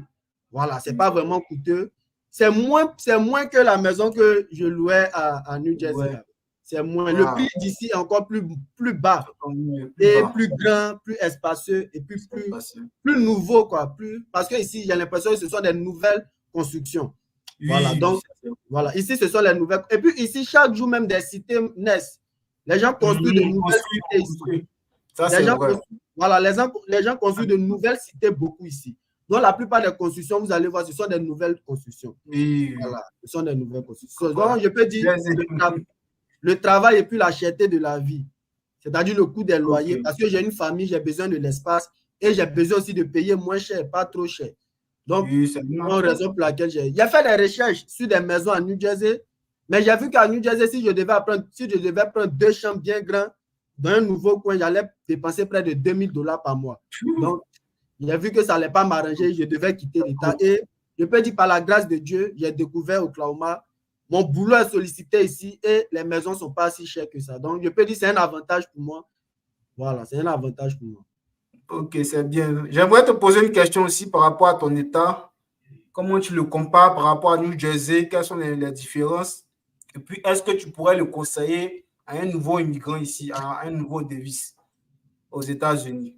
Voilà, donc merci pour ta question. Le conseil que je peux faire concernant la différence entre Oklahoma et New Jersey, moi, je peux conseiller New Jersey à quelqu'un qui vient d'arriver aux États-Unis. Quelqu'un qui n'a pas de voiture, qui ne connaît rien encore de l'Amérique. S'il me demande un État, je lui conseille New Jersey. Parce que je vous jure que New Jersey, c'est un très bon État pour se former. C'est un très bon État pour se lancer aux États-Unis. Ici, à Oklahoma, c'est quand tu as déjà atteint un certain niveau aux États-Unis que tu peux vivre ici. Parce que ici, c'est l'indépendance. Ici, c'est vraiment chacun pour soi. Il n'y a pas de bus comme ça. C'est-à-dire, il faut avoir un certain niveau. Tu as déjà ton permis. Peut-être, je peux dire, tu as déjà une spécialité. Et puis aussi, tu as quelques sous, tu as quelques argent, tu as une voiture. Comme ça, tu peux vivre facilement ici. Mais à New Jersey, tu peux être zéro et devenir grand. Voilà, mais ici, c'est difficile d'être zéro pour grandir ici, c'est difficile. Sinon, tu peux le faire si tu as de la famille, des gens qui vont t'aider, qui vont te conduire, tu peux. Mais si tu es seul, ça sera compliqué. Si tu es un chercheur, si tu es un chercheur, ça sera compliqué ici parce que ici, ce n'est pas vraiment un état de chercheur. Voilà. Les états c'est pas vraiment un état de chercheur. C'est New Jersey, c'est bon pour se chercher. Parce qu'à New Jersey, New York est là aussi. Tu vois, non? Donc, tu as plus d'avantages là-bas. En tout cas, si tu n'as aucun niveau aux États-Unis, je te conseille New Jersey ou New York. Maintenant, si tu es arrivé à un certain niveau, peut-être tu as une spécialité, tu as une voiture, maintenant tu conduis, tu maîtrises un peu l'Amérique, tu parles un peu la langue correctement. Voilà, tu peux maintenant te replier vers ici pour avoir la chance aussi d'avoir une maison. Parce que ici, si tu fais les petits boulots, ce n'est pas bien payé. Voilà. Les petits boulots. Ici, le minimum, oui, c'est, je pense qu'il y a 13, 12, 11. Parce que le SMIC ici, c'est $7, le SMIC. $7, wow. Voilà, le SMIC est de $7. Les gens qui sont payés $7. Oui, moi j'ai appliqué un job là, je vous ai dit. Je vais vous montrer même la conversation. J'ai appliqué un job pour délivrer les pizzas. Il y a ça ici, je vais vous montrer. Je vais vous montrer la conversation. J'ai appliqué un job pour délivrer les pizzas. Il m'a proposé $8 l'heure. Voilà. Il m'a proposé $8 l'heure. Voilà, voici ça. Si vous lisez bien, vous allez voir. C'est ce qu'il m'a dit. Il dit, je lui ai demandé, est-ce qu'il est sérieux que le travail là, c'est $8 l'heure? Tu vois un peu la conversation là? C'est difficile de voir. C'est un peu petit. Il faut regarder ici. Je vois un peu. Voilà. Il dit, tu as proposé $8. Voilà. Il dit, it's 8 per hour, which is paid every 2 weeks. Also, 1.38 per genre de tips. C'est-à-dire, le salaire, c'est $8. Maintenant, j'ai $1.38 pour chaque livraison. Wow. C'est-à-dire, c'est comme Papa John. Je prends un exemple. Papa John. Tu travailles pour Papa John. Tu es livreur de pizza de Papa John. Tu es assis. Les livreurs, les chauffeurs, là, ils sont assis dedans. Quand il y a une commande, ils prennent le sac ou bien ils prennent leur voiture, ils vont livrer. Donc, chaque livraison que tu fais, tu as plus 1,38. Mais ça n'a rien à voir avec ton salaire. Ton salaire est de $8 l'heure. Maintenant, chaque livraison, tu as 1,38. Pour chaque livraison. Donc, si tu as fait 5 livraisons, c'est comme si tu as $5 comme tips. Maintenant, le client aussi peut te donner un peut te pourboire. donner. Ah, ça n'a rien à voir. Voilà, sinon ton salaire, La c'est compagnie ne 8 prend $. pas, c'est que le client t'a donné. Là, Voilà, non, la compagnie n'est pas dedans. Eux te payent 8 $ plus 1,38 par livraison. Voilà. Donc, c'est comme ça, ils payent. Donc, c'est ce qu'il m'a dit. Donc, vous voyez un peu. Donc, c'est ce que je dis, que c'est comme ça ici. Ici, les boulots sont comme. Donc, quand il m'a dit ça, je ne l'ai plus répondu. Parce que moi, si pour quelqu'un qui est quitté à New Jersey, quand il va attendre 8 $ par heure, il va dire, mais lui, il se fout de qui là? C'est fou. Tu vois un peu, non? New Jersey, tu n'as jamais attendu 8 $ l'heure. Non, 8 $. Ah, ça, c'était mon premier boulot. C'était 8 $. Mon premier boulot, c'est ça qui était 8 $. 2016. Mais ça, c'est depuis 2016. Depuis 2016. En 2023, 8 $. Non. Attends, en 2023, puis ici, c'est 8 $. Donc, il a vu que. Donc, ça fait que. Je me suis dit que vraiment, pour venir se chercher ici, tu peux être confronté à ce genre de trucs-là. Voilà. Tu n'as pas de spécialité, tu n'as pas de formation. Voilà. Si tu n'as pas de spécialité, tu n'as pas de carrière, tu es obligé de faire ça. Et ça sera vraiment la même galère. Tu ne peux pas trouver un warehouse, tu peux travailler. Il y a des warehouses, mais ce n'est pas vraiment beaucoup ici. Parce que je vous ai dit, ici, c'est plus les pétroliers, pétrole, gaz, énergétique. Maintenant aussi, il n'y a pas Amazon chez vous? Il y a Amazon ici, mais je pense que c'est vers Oklahoma City. Bon, la ville où je suis, là, il n'y a pas vraiment trop ça ici. Voilà. Amazon, Walmart, les grands trucs là. Il y a les Walmart aussi. Il y a Walmart ici. Il y a Walmart. Mais je vais te dire que ce n'est pas vraiment demandé. Donc, du coup, tu peux obtenir du travail et puis, ce n'est pas tout le monde qui va quitter facilement. Donc, tu vois un peu l'esprit. C'est pour dire que si tu n'as pas vraiment une spécialité, ça c'est pas comme les New Jersey, New York où tu peux faire tout là. Ici, c'est pas beaucoup au fait. Il y en a, mais c'est pas beaucoup. Voilà. Tu vois un peu? Il y en a, mais c'est pas beaucoup. En New Jersey, par exemple, tu peux faire beaucoup de boulot. Car wash, laundromat, livraison, même ton Uber, même ça te garantit une vie là-bas. Voilà, tu vois, non, parce qu'il y a beaucoup d'hommes et puis il y a plus d'opportunités. Il y a plus de population, voilà. Et puis il y a plus de population. Mais ici, il y a des opportunités, mais ce n'est pas vraiment un État connu pour se chercher. Tu vois un peu, non? Sinon, tu peux venir te chercher si ça va dépendre de toi. Mais ça sera mieux que tu sois à New York ou New Jersey si tu as cet esprit-là. Si tu aimerais te chercher, c'est mieux d'être à New Jersey, New York. Parce que là-bas, tu peux plus facilement gagner comparé à ici.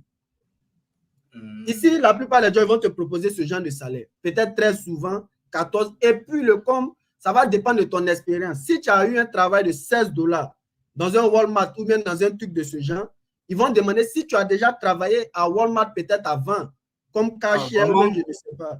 Voilà, et regarde l'expérience ici. Selon ça, ils te donnent un salaire. Voilà, mais si tu as un petit boulot, bon, tout le monde peut faire ça, mais ils demandent l'expérience aussi. Ils prennent l'expérience. Voilà, si tu as un nouveau dedans, on peut te proposer 12 ou même 13. Mais si tu as un peu quand même l'expérience, on peut te proposer 14 ou même 16. Voilà, c'est un peu ici aussi. C'est pas comme à New Jersey où même si tu n'as pas d'expérience, si le salaire est 16, tout le monde 16. Ou bien si le salaire est 20, tout le monde 20. Ici, ils regardent ça.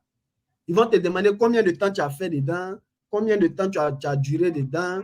Comme tu vois un peu, on te demande ça. En fonction de tes réponses, ils vont t'attribuer un salaire. Sinon, ils vont te dire le SMIC est 7 $. Moi, c'est ce que le gars m'a dit. Le SMIC est 17 $. Oui, le gars m'a dit 8 $. Il a dit non, parce que moi, je voulais faire ça. Tu vois, moi, je viens de New Jersey. Tu sais que nous, on est habitué à faire les livraisons pour accommoder le jet. Donc, moi, au lieu de faire Uber, je voulais avoir une entreprise spéciale pour moi, au lieu de faire mes Uber. Donc, c'est dans ça, je travaillais la nuit. Je travaillais la nuit et je voulais faire ça le matin. Tu vois, non? Parce que je venais d'arriver, je cherchais de l'argent pour vite m'installer. Donc, c'est dans cette initiative, j'étais déterminé. Mais quand c'est arrivé, quand il m'a dit 8 $, ça m'a refroidi. Je dit, à cause de ça, là, il a roulé ma voiture. S'il y a eu problème, et puis c'est toi-même ta voiture. Hein. C'est toi-même ta voiture. Hein. C'est toi-même ta voiture, tu roules. Ça, et puis ici, là. Parce qu'on s'est dit que c'est une compagnie. Voilà. C'est pas Uber Eats, c'est pas. Toi-même ta voiture, ils vont coller les trucs là-dessus. Les trucs de pancarte de pizza. Pour ce salaire, que tu vas avoir ça même quand tu vas au travail. C'est collé sur ta voiture. Non, pour ce salaire-là, il a dit non. Au moins, si c'était 16, 17, je pouvais faire. Mais il a dit 8 $. Puis moi, je vais conduire ma voiture, tout payer le carburant, tout ça. Ah, il a dit, tiens, on cherche l'argent, mais on cherche l'argent, mais vraiment, moi, je ne peux pas faire ça là. Donc, vous voyez, s'il n'y avait pas de spécialité, j'étais obligé de le faire. Et puis, j'allais souffrir, il y a ma voiture, il y a mes trucs. Voilà, donc il a laissé ça. Il a préféré me concentrer sur le ça, j'ai une autre question pour toi, pour un Africain. Est-ce que c'est facile de trouver d'autres Africains là-bas? Est-ce que tu peux avoir la nourriture africaine? Est-ce qu'il y a des endroits bon, pour s'amuser, souvent pour déstresser? Bon, au niveau de... Voilà, je connais un peu l'idée, je connais. Tu vois Voilà, ce que je veux dire un peu. Est-ce qu'il y voilà. a ça là-bas aussi? Bon, personnellement, moi, je peux dire, je m'en vais dans ma 3e année aux États-Unis. J'ai vécu à New Jersey, c'est-à-dire proche de New York. Donc, vraiment, je ne suis pas accentué sur les endroits, c'est-à-dire les amusements, les trucs de ce genre. D'abord, je me dis qu'il y en a, mais je ne vais pas chercher vraiment à savoir ça. Parce que je ne viens pas d'arriver aux États-Unis, j'ai vécu quelque part, j'ai déjà fait ça. Voilà, je suis déjà allé dans les bars, dans les coins, donc je connais un peu la vie de ça. Tiens, qui fait ce bruit-là? Voilà, donc je connais un peu la vie des maquis, des trucs. Depuis New Jersey, je connais ça. Donc, arrivé ici, vraiment, je n'ai même pas encore riche. Je ne sais pas s'il y en a, mais je n'ai même pas encore fait. Il n'y a même pas mon esprit dessus. C'est important, c'est important. Ce n'est pas seulement bar maquis, mais peut-être un parc d'attractions ou bien. Je sais. Les enfants, si tu parles des enfants là. Je ne sais pas s'il y en a, mais j'ai causé avec un bon restaurant pour sortir avec madame. Oui, oui. Non, je viens. J'ai causé avec une fille. D'abord, je parle de lieux africains. Si c'est les lieux de trucs, il y en a. Mais les lieux africains, j'ai causé avec une dame qui m'a dit que, bon, elle est l'américaine noire, mais elle a dit que il y a un bar qui est un peu mouvementé ici. C'est pour les Africains, mais c'est pour les Nigériens. C'est pour les Naïdjas, là. Voilà. Parce que, et puis aussi, en parlant de store africain, il y a une Est-ce que c'est proche de la maison? C'est proche de chez vous? Non, elle dit que c'est un peu loin. Je ne lui ai pas même demandé l'adresse. Elle dit qu'elle n'aime pas ce genre de coin parce que les gens font beaucoup leur règlement de compte là-bas. Voilà. Voilà. Okay. Donc, je ne lui ai pas vraiment demandé l'adresse. Et en parlant de store africain, il y a une femme, elle est congolaise. Elle est congolaise. Elle fait comme les tropiques là. Les tropiques où tu peux gagner la nourriture africaine là. Voilà. Donc, c'est là-bas que je m'en vais faire mes achats. Elle est congolaise. Elle aussi, j'ai échangé avec elle. Elle dit qu'il y a des Ivoiriens ici même. Elle dit qu'il y a des Ivoiriens, elle dit qu'il y a des Africains, mais elle dit les francophones, c'est-à-dire l'Afrique de l'Ouest, les francophones, ne sont pas trop ici. Que ceux qui sont beaucoup ici, c'est les Nigériens. C'est les Nadja. Elle dit les Nadja sont beaucoup ici. Que les francophones, on peut les compter. Les Ivoiriens, ils ne sont pas trop, les Togolais ne sont pas trop, mais ceux qui dominent le plus, c'est les Nadja ici. Maintenant, en parlant de restaurants, il y a assez de restaurants ici. Mais en majorité blanche, c'est-à-dire américain, ça c'est pour les Américains. C'est ça, il y en a beaucoup. Et puis les Spanish. Les Spanish aussi, ils ont beaucoup de restaurants ici. Voilà. Maintenant, ici, en matière de loisirs, je peux dire que ici, c'est vraiment un coin pour s'amuser. Mais ici, ils ont plus l'espace. C'est-à-dire, si tu vas au parc, ici, ils ont plusieurs parcs. Et les parcs, vraiment, c'est de larges parcs. De larges parcs, l'espace. Il y a des piscines même là-bas. Il y a des piscines, il y a des zones naturelles. Même tes vidéos, tu es devant la piscine souvent. Voilà. Donc ici, c'est leur modèle. En matière de loisirs, c'est des loisirs pour, comment on appelle ça, c'est libérer un peu l'esprit. Voilà, ils ont l'espace, ils ont des parcs. Est-ce qu'il y a un mall? Est-ce qu'il y a un mall chez vous? Il y a un mall tout près de chez vous? Bon, merci pour la question. Je dois faire des recherches. Je n'ai pas encore fait des recherches dessus. Mais je veux dire que Oklahoma, c'est un État, c'est grand. Voilà, mais si tu veux vraiment voir ce genre de truc, je pense que ça sera à Oklahoma City. Parce que Oklahoma City, c'est la capitale.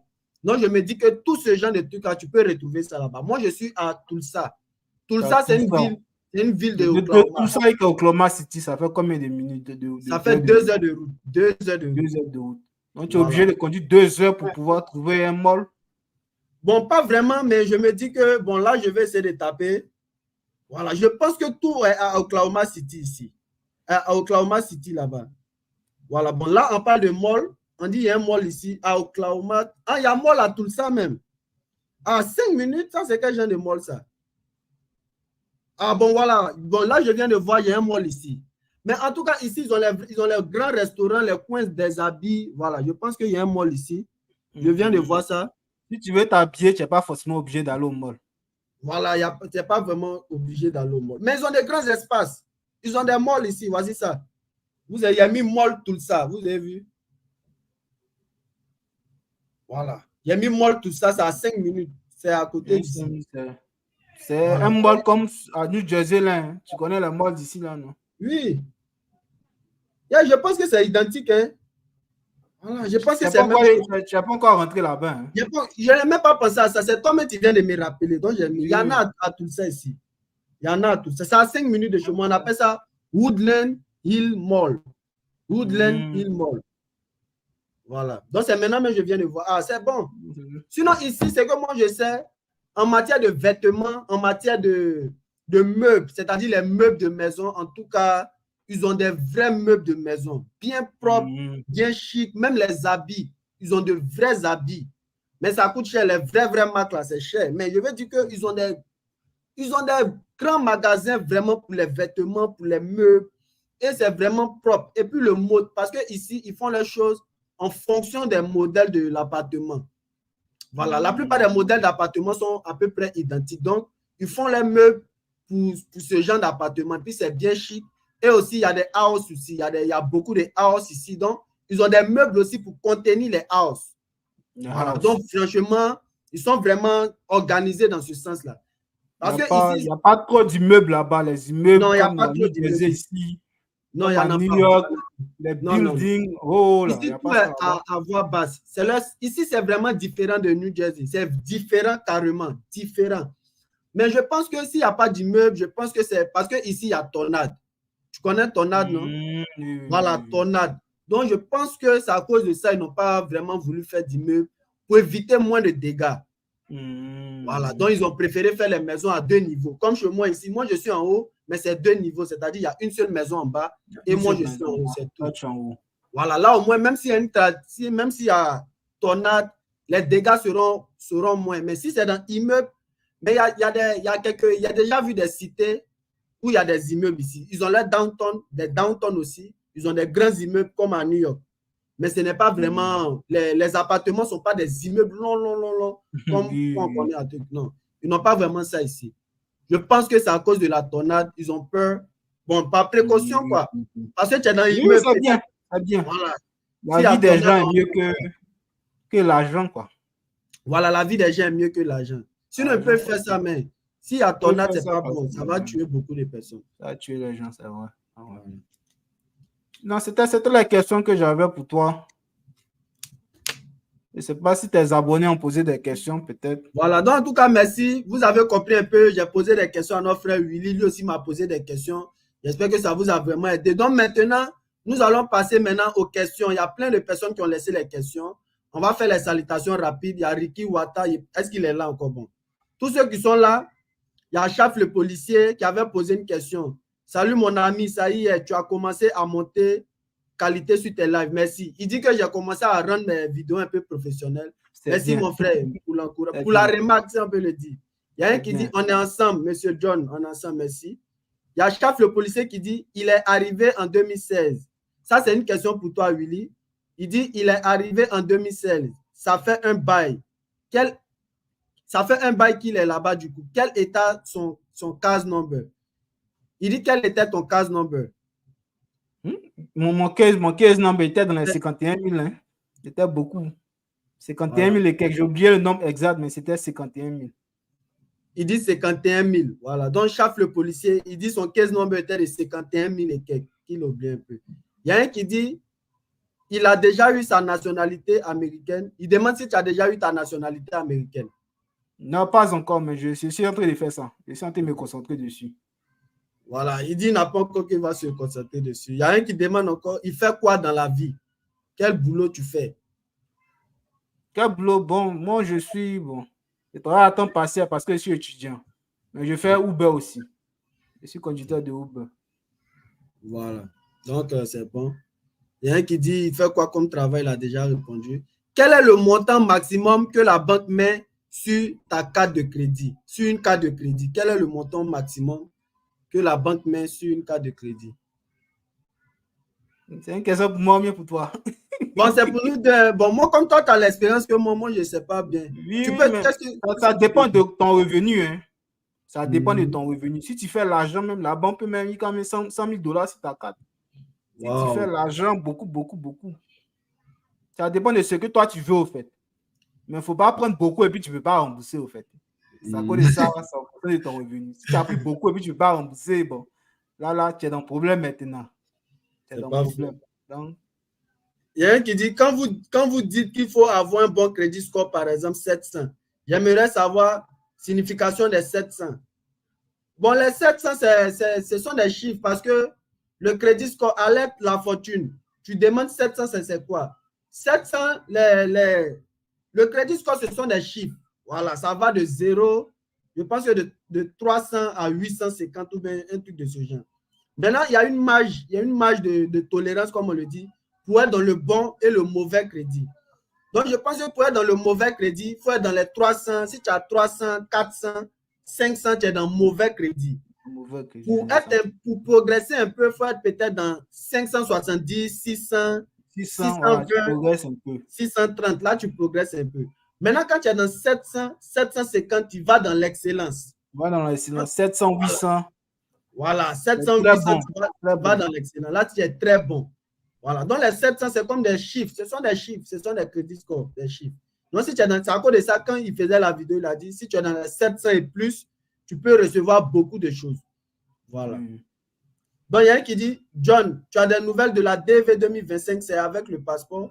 Bon, franchement, il n'y a pas encore de nouvelles officielles concernant la DV Loterie 2025, parce que je vous ai dit, lorsque une année fiscale est encore en cours, c'est un peu difficile de vraiment savoir les informations sur la prochaine DV Loterie. Donc, ce que nous devons faire, nous devons attendre jusqu'à ce que, comment on appelle ça, la fin du mois peut-être arrive pour qu'on puisse savoir un peu sur la DV 2025. Salut mes frères ivoiriens, comment vous allez? Est-ce que la construction donne beaucoup là-bas? Oui, mon frère, Aboubakari, Konaté, la construction paye bien aux États-Unis. John, vous avez un public, pensez à nous, ce n'est pas seulement votre conversation. Oui, on répond aux questions. On répond aux questions. On causait d'abord. Oui, je vous ai dit que d'abord, on va causer et après, nous allons poser les questions. On va répondre aux questions rapidement. Il y a un qui dit, vous avez des informations sur Tyson, la société qui fait venir les gens aux États-Unis. Bon, franchement, je n'ai pas vraiment de connaissances là-dessus. Voilà, je n'ai pas vraiment de connaissances sur Tyson, mais j'ai déjà entendu parler. Mais néanmoins, si tu aimerais savoir plus, tu peux prendre mon numéro et on va parler de ça en privé. Il y a un qui dit, salut mon frère, je viens d'arriver aux États-Unis et je suis actuellement à Salt Lake City. UT, quel boulot me conseille puisque je parle? C'est Utah. Ah, c'est Utah? Yeah, c'est l'État de Utah. Yeah, l'État de Utah. Ok. Quel boulot me conseille puisque je ne parle pas encore l'anglais? Voilà, donc, tu peux lui répondre. Oui. Donc, il n'y a pas, c'est ce que j'ai dit sur ma chaîne. Quand tu viens d'arriver, il n'y a pas de boulot de choix. Hein? C'est qui tu peux avoir, il faut faire un effort d'avoir ça. Surtout si la Utah, là-bas, ce n'est pas une ville peuplée aussi. C'est un peu comme Oklahoma aussi. C'est un peu une ville où il n'y a pas trop de population. Donc, le boulot qu'il peut avoir, il peut travailler dans un store, partout il peut travailler, il n'a qu'à travailler là-bas. En attendant, voilà. En attendant d'avoir mieux, quoi, ou bien d'avoir mieux. Donc, tu prends tout ce qui est disponible. Ok, donc, Ama Youssouf, voilà le conseil de notre frère. Il dit que Utah, c'est un État qui n'est pas vraiment bordé de monde. Il n'y a pas vraiment assez d'opportunités. Ce sont des États un peu comme Oklahoma. Donc, qu'est-ce que tu peux faire? Tu peux juste te rendre dans un store, dans un magasin, dans un truc de ce genre, et tu demandes du boulot, tu peux avoir. Oui, c'est ça. Voilà, peut-être à Walmart. Il doit avoir un store tout près de chez lui parce que. Voilà, si tu as eu un store tout près de chez toi. Qui est à côté de chez toi, en fait. Voilà. Et ce que je peux te dire, c'est facile d'avoir. Tu peux facilement avoir. Tu rentres seulement dans un store, tu dis que tu veux travailler, ils vont te permettre de travailler. Voilà. Donc, il y a un qui dit, je peux avoir ton adresse, bro. Je peux laisser mon numéro. Il y a un qui dit, Iao, c'est une bonne ville. Ange Beda, tu connais Iao? Ou bien tu veux dire Ohio, ou bien quoi? Ohio, mais c'est Iowa. Ou bien Iowa, tu veux dire. C'est Iowa? Si tu veux dire Iowa, il faut bien dire. Sinon, Iao, là, on ne connaît pas ça. C'est une bonne ville. Voilà. Iowa, c'est un État. Voilà, Je connais un vieux père là-bas même. Je connais un vieux père là-bas. Ah, tu connais quelqu'un là-bas? Je connais quelqu'un à Iowa. Voilà, donc j'ai laissé mon numéro. Maintenant, je vais remettre encore le lien de la page de mon ami là. Oui, c'est une jeune page. Voilà, vous pouvez aussi vous abonner. C'est ce que je vais poster. Je vais poster. Pour soutenir la chaîne. Il ne faut pas trop ralentir. Ange Béda. Tu as raison. Il faut beaucoup faire les vidéos. Voilà, il ne faut pas trop ralentir comme ça. Les abonnés vont venir. Voilà, donc posez un peu les questions. Si vous n'avez plus de questions, on va voir si on va couper le live. Posez la dernière question rapidement. Voilà. Parce que je pense que le temps est un peu avancé aussi. Voilà. Oui, donc, posez vos dernières questions. 1h45. Voilà, c'est vraiment long. C'est un long live. Voilà. Donc, posez la dernière question s'il n'y a plus de questions. Donc, Chris Noël dit, j'ai laissé mon numéro, mais je ne sais pas vraiment de quel état tu parles. Voilà, ça, c'est le lien. C'est le lien de la page de notre ami Will Beda. Vous pouvez aller vous abonner au maximum. On a toujours le même objectif. Maintenant, j'aimerais ajouter pour tous ceux qui sont le prix des voitures d'occasion. Bon, la voiture d'occasion, ça dépend. Hein, ça va dépendre de comment on appelle ça, de quelle marque de voiture tu veux. Voilà, de quelle marque de voiture tu veux et puis quel modèle, quelle année. Voilà. Mais je vais te dire qu'à partir, même à $1000, tu peux avoir une voiture aux États-Unis. Oui. À $1000, même $500 même. Mais c'est comme ce que tu as dit, il faut faire attention aux réparations. Les réparations pour voilà, un mécanique. Il ne faut pas que ça soit trop truc. Voilà. Ça s'écrit Lawa. Lawo. Ah, Lawo, non, je ne comprends pas ça. Lawo. Lawo, ça c'est une ville, Béda. L-A-W. Non, il n'y a jamais entendu parler de ça. Hein. Non, moi, sincèrement. Il y a un qui dit merci pour la réponse, mes frères. Oui, c'est rien. Et de rien. Voilà, donc pour les voitures FVBA, tu fais des recherches, tu peux avoir même $1000, tu peux avoir voiture, mais ça va dépendre de l'année. Mais sache que plus c'est moins cher, plus l'année c'est une vieille année. Plus c'est cher, plus c'est une nouvelle année et puis plus c'est performant. C'est pas grave, prenez la voiture, il ne faut pas trop regarder l'année. Si ça t'envoie d'un point A à un point B, c'est bon. Tu vas au boulot, tu reviens, c'est bon. C'est l'essentiel. Donc, pour avoir l'argent, c'est que tu veux là, tu vas prendre. Voilà, quand tu vas avoir l'argent, c'est que tu veux, tu vas prendre. Dans la famille, en tout cas, merci beaucoup à tous ceux qui sont restés en live. On a vraiment duré en live. Il y a mon frère Ange Béda qui va aussi vaquer à ses occupations. Moi aussi, je vais vaquer à mes occupations. L'objectif que nous avons, c'est de vous aider à, comment on appelle ça, à vous insérer aux États-Unis parce que Ange Béda aussi, il a eu son premier jour. Moi aussi, j'ai eu mon premier jour. Mais maintenant, on ne peut pas dire que nous sommes au même niveau. Voilà. On a de l'expérience et il y a un peu aussi de l'évolution. Donc, tout ce qu'on fait, c'est pour vous aider. Il y a Ama Youssouf qui vient d'arriver. Ama Youssouf, dis-toi que l'Amérique, c'est un pays rempli d'opportunités. Si tu es dans un État et que tu ne vois pas vraiment d'avantages, tu peux changer d'État parce qu'il y a 50 États ici. Tu essaies de faire plus de recherches sur les États parce que tu ne peux pas être forcément dans un État et te dire que c'est forcément l'Amérique. Voilà. Je précise que je suis mon John depuis le pays. Ah, tu n'es pas encore ici. Le gars dit n'est pas encore ici. Ou bien c'est quoi?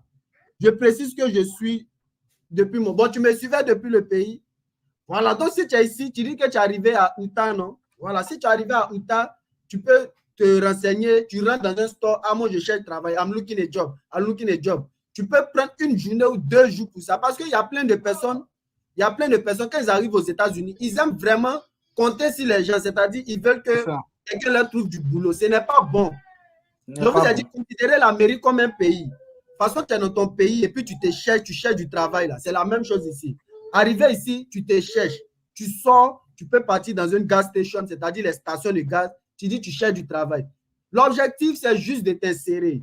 L'objectif, c'est juste d'avoir un peu d'argent pour te permettre d'avoir une voiture, pour aussi t'insérer dans la culture américaine. Parce que la vie d'ici, ce n'est pas vraiment facile. Nous, tout ça, ça a été dur chez nous. Même Ange Béda, avant d'avoir sa voiture, c'était dur pour lui. Ouais, il vous a dit, il a marché 2 ans dans le froid avant d'avoir ma voiture. Donc. Voilà, il était dans le froid. Moi, personnellement, le froid m'a beaucoup fatigué. Je peux vous dire, après de 6 mois, pendant 6 mois, j'ai vraiment souffert ici quand je n'avais pas encore de voiture. Voilà, parce que je marchais pour aller prendre le bus dans le froid. Et puis, vous connaissez les froids de New York, New Jersey, c'est les vrais froids. Hein? Bon, ce n'est pas les petits froids bizarres. Là, ça a déjà commencé un peu. Ah, ça a déjà dans commencé fall. là. Ah, tu as vu. Hier, il a fait un peu froid. Hein. Hier, il a fait froid. Ok, donc mon frère Ahmad, en tout cas, il faut être chose, il faut être fort, il faut être garçon pour arriver à un certain niveau. Ce qu'il faut savoir qu'aux États-Unis, il y a l'évolution dont tu vas évoluer.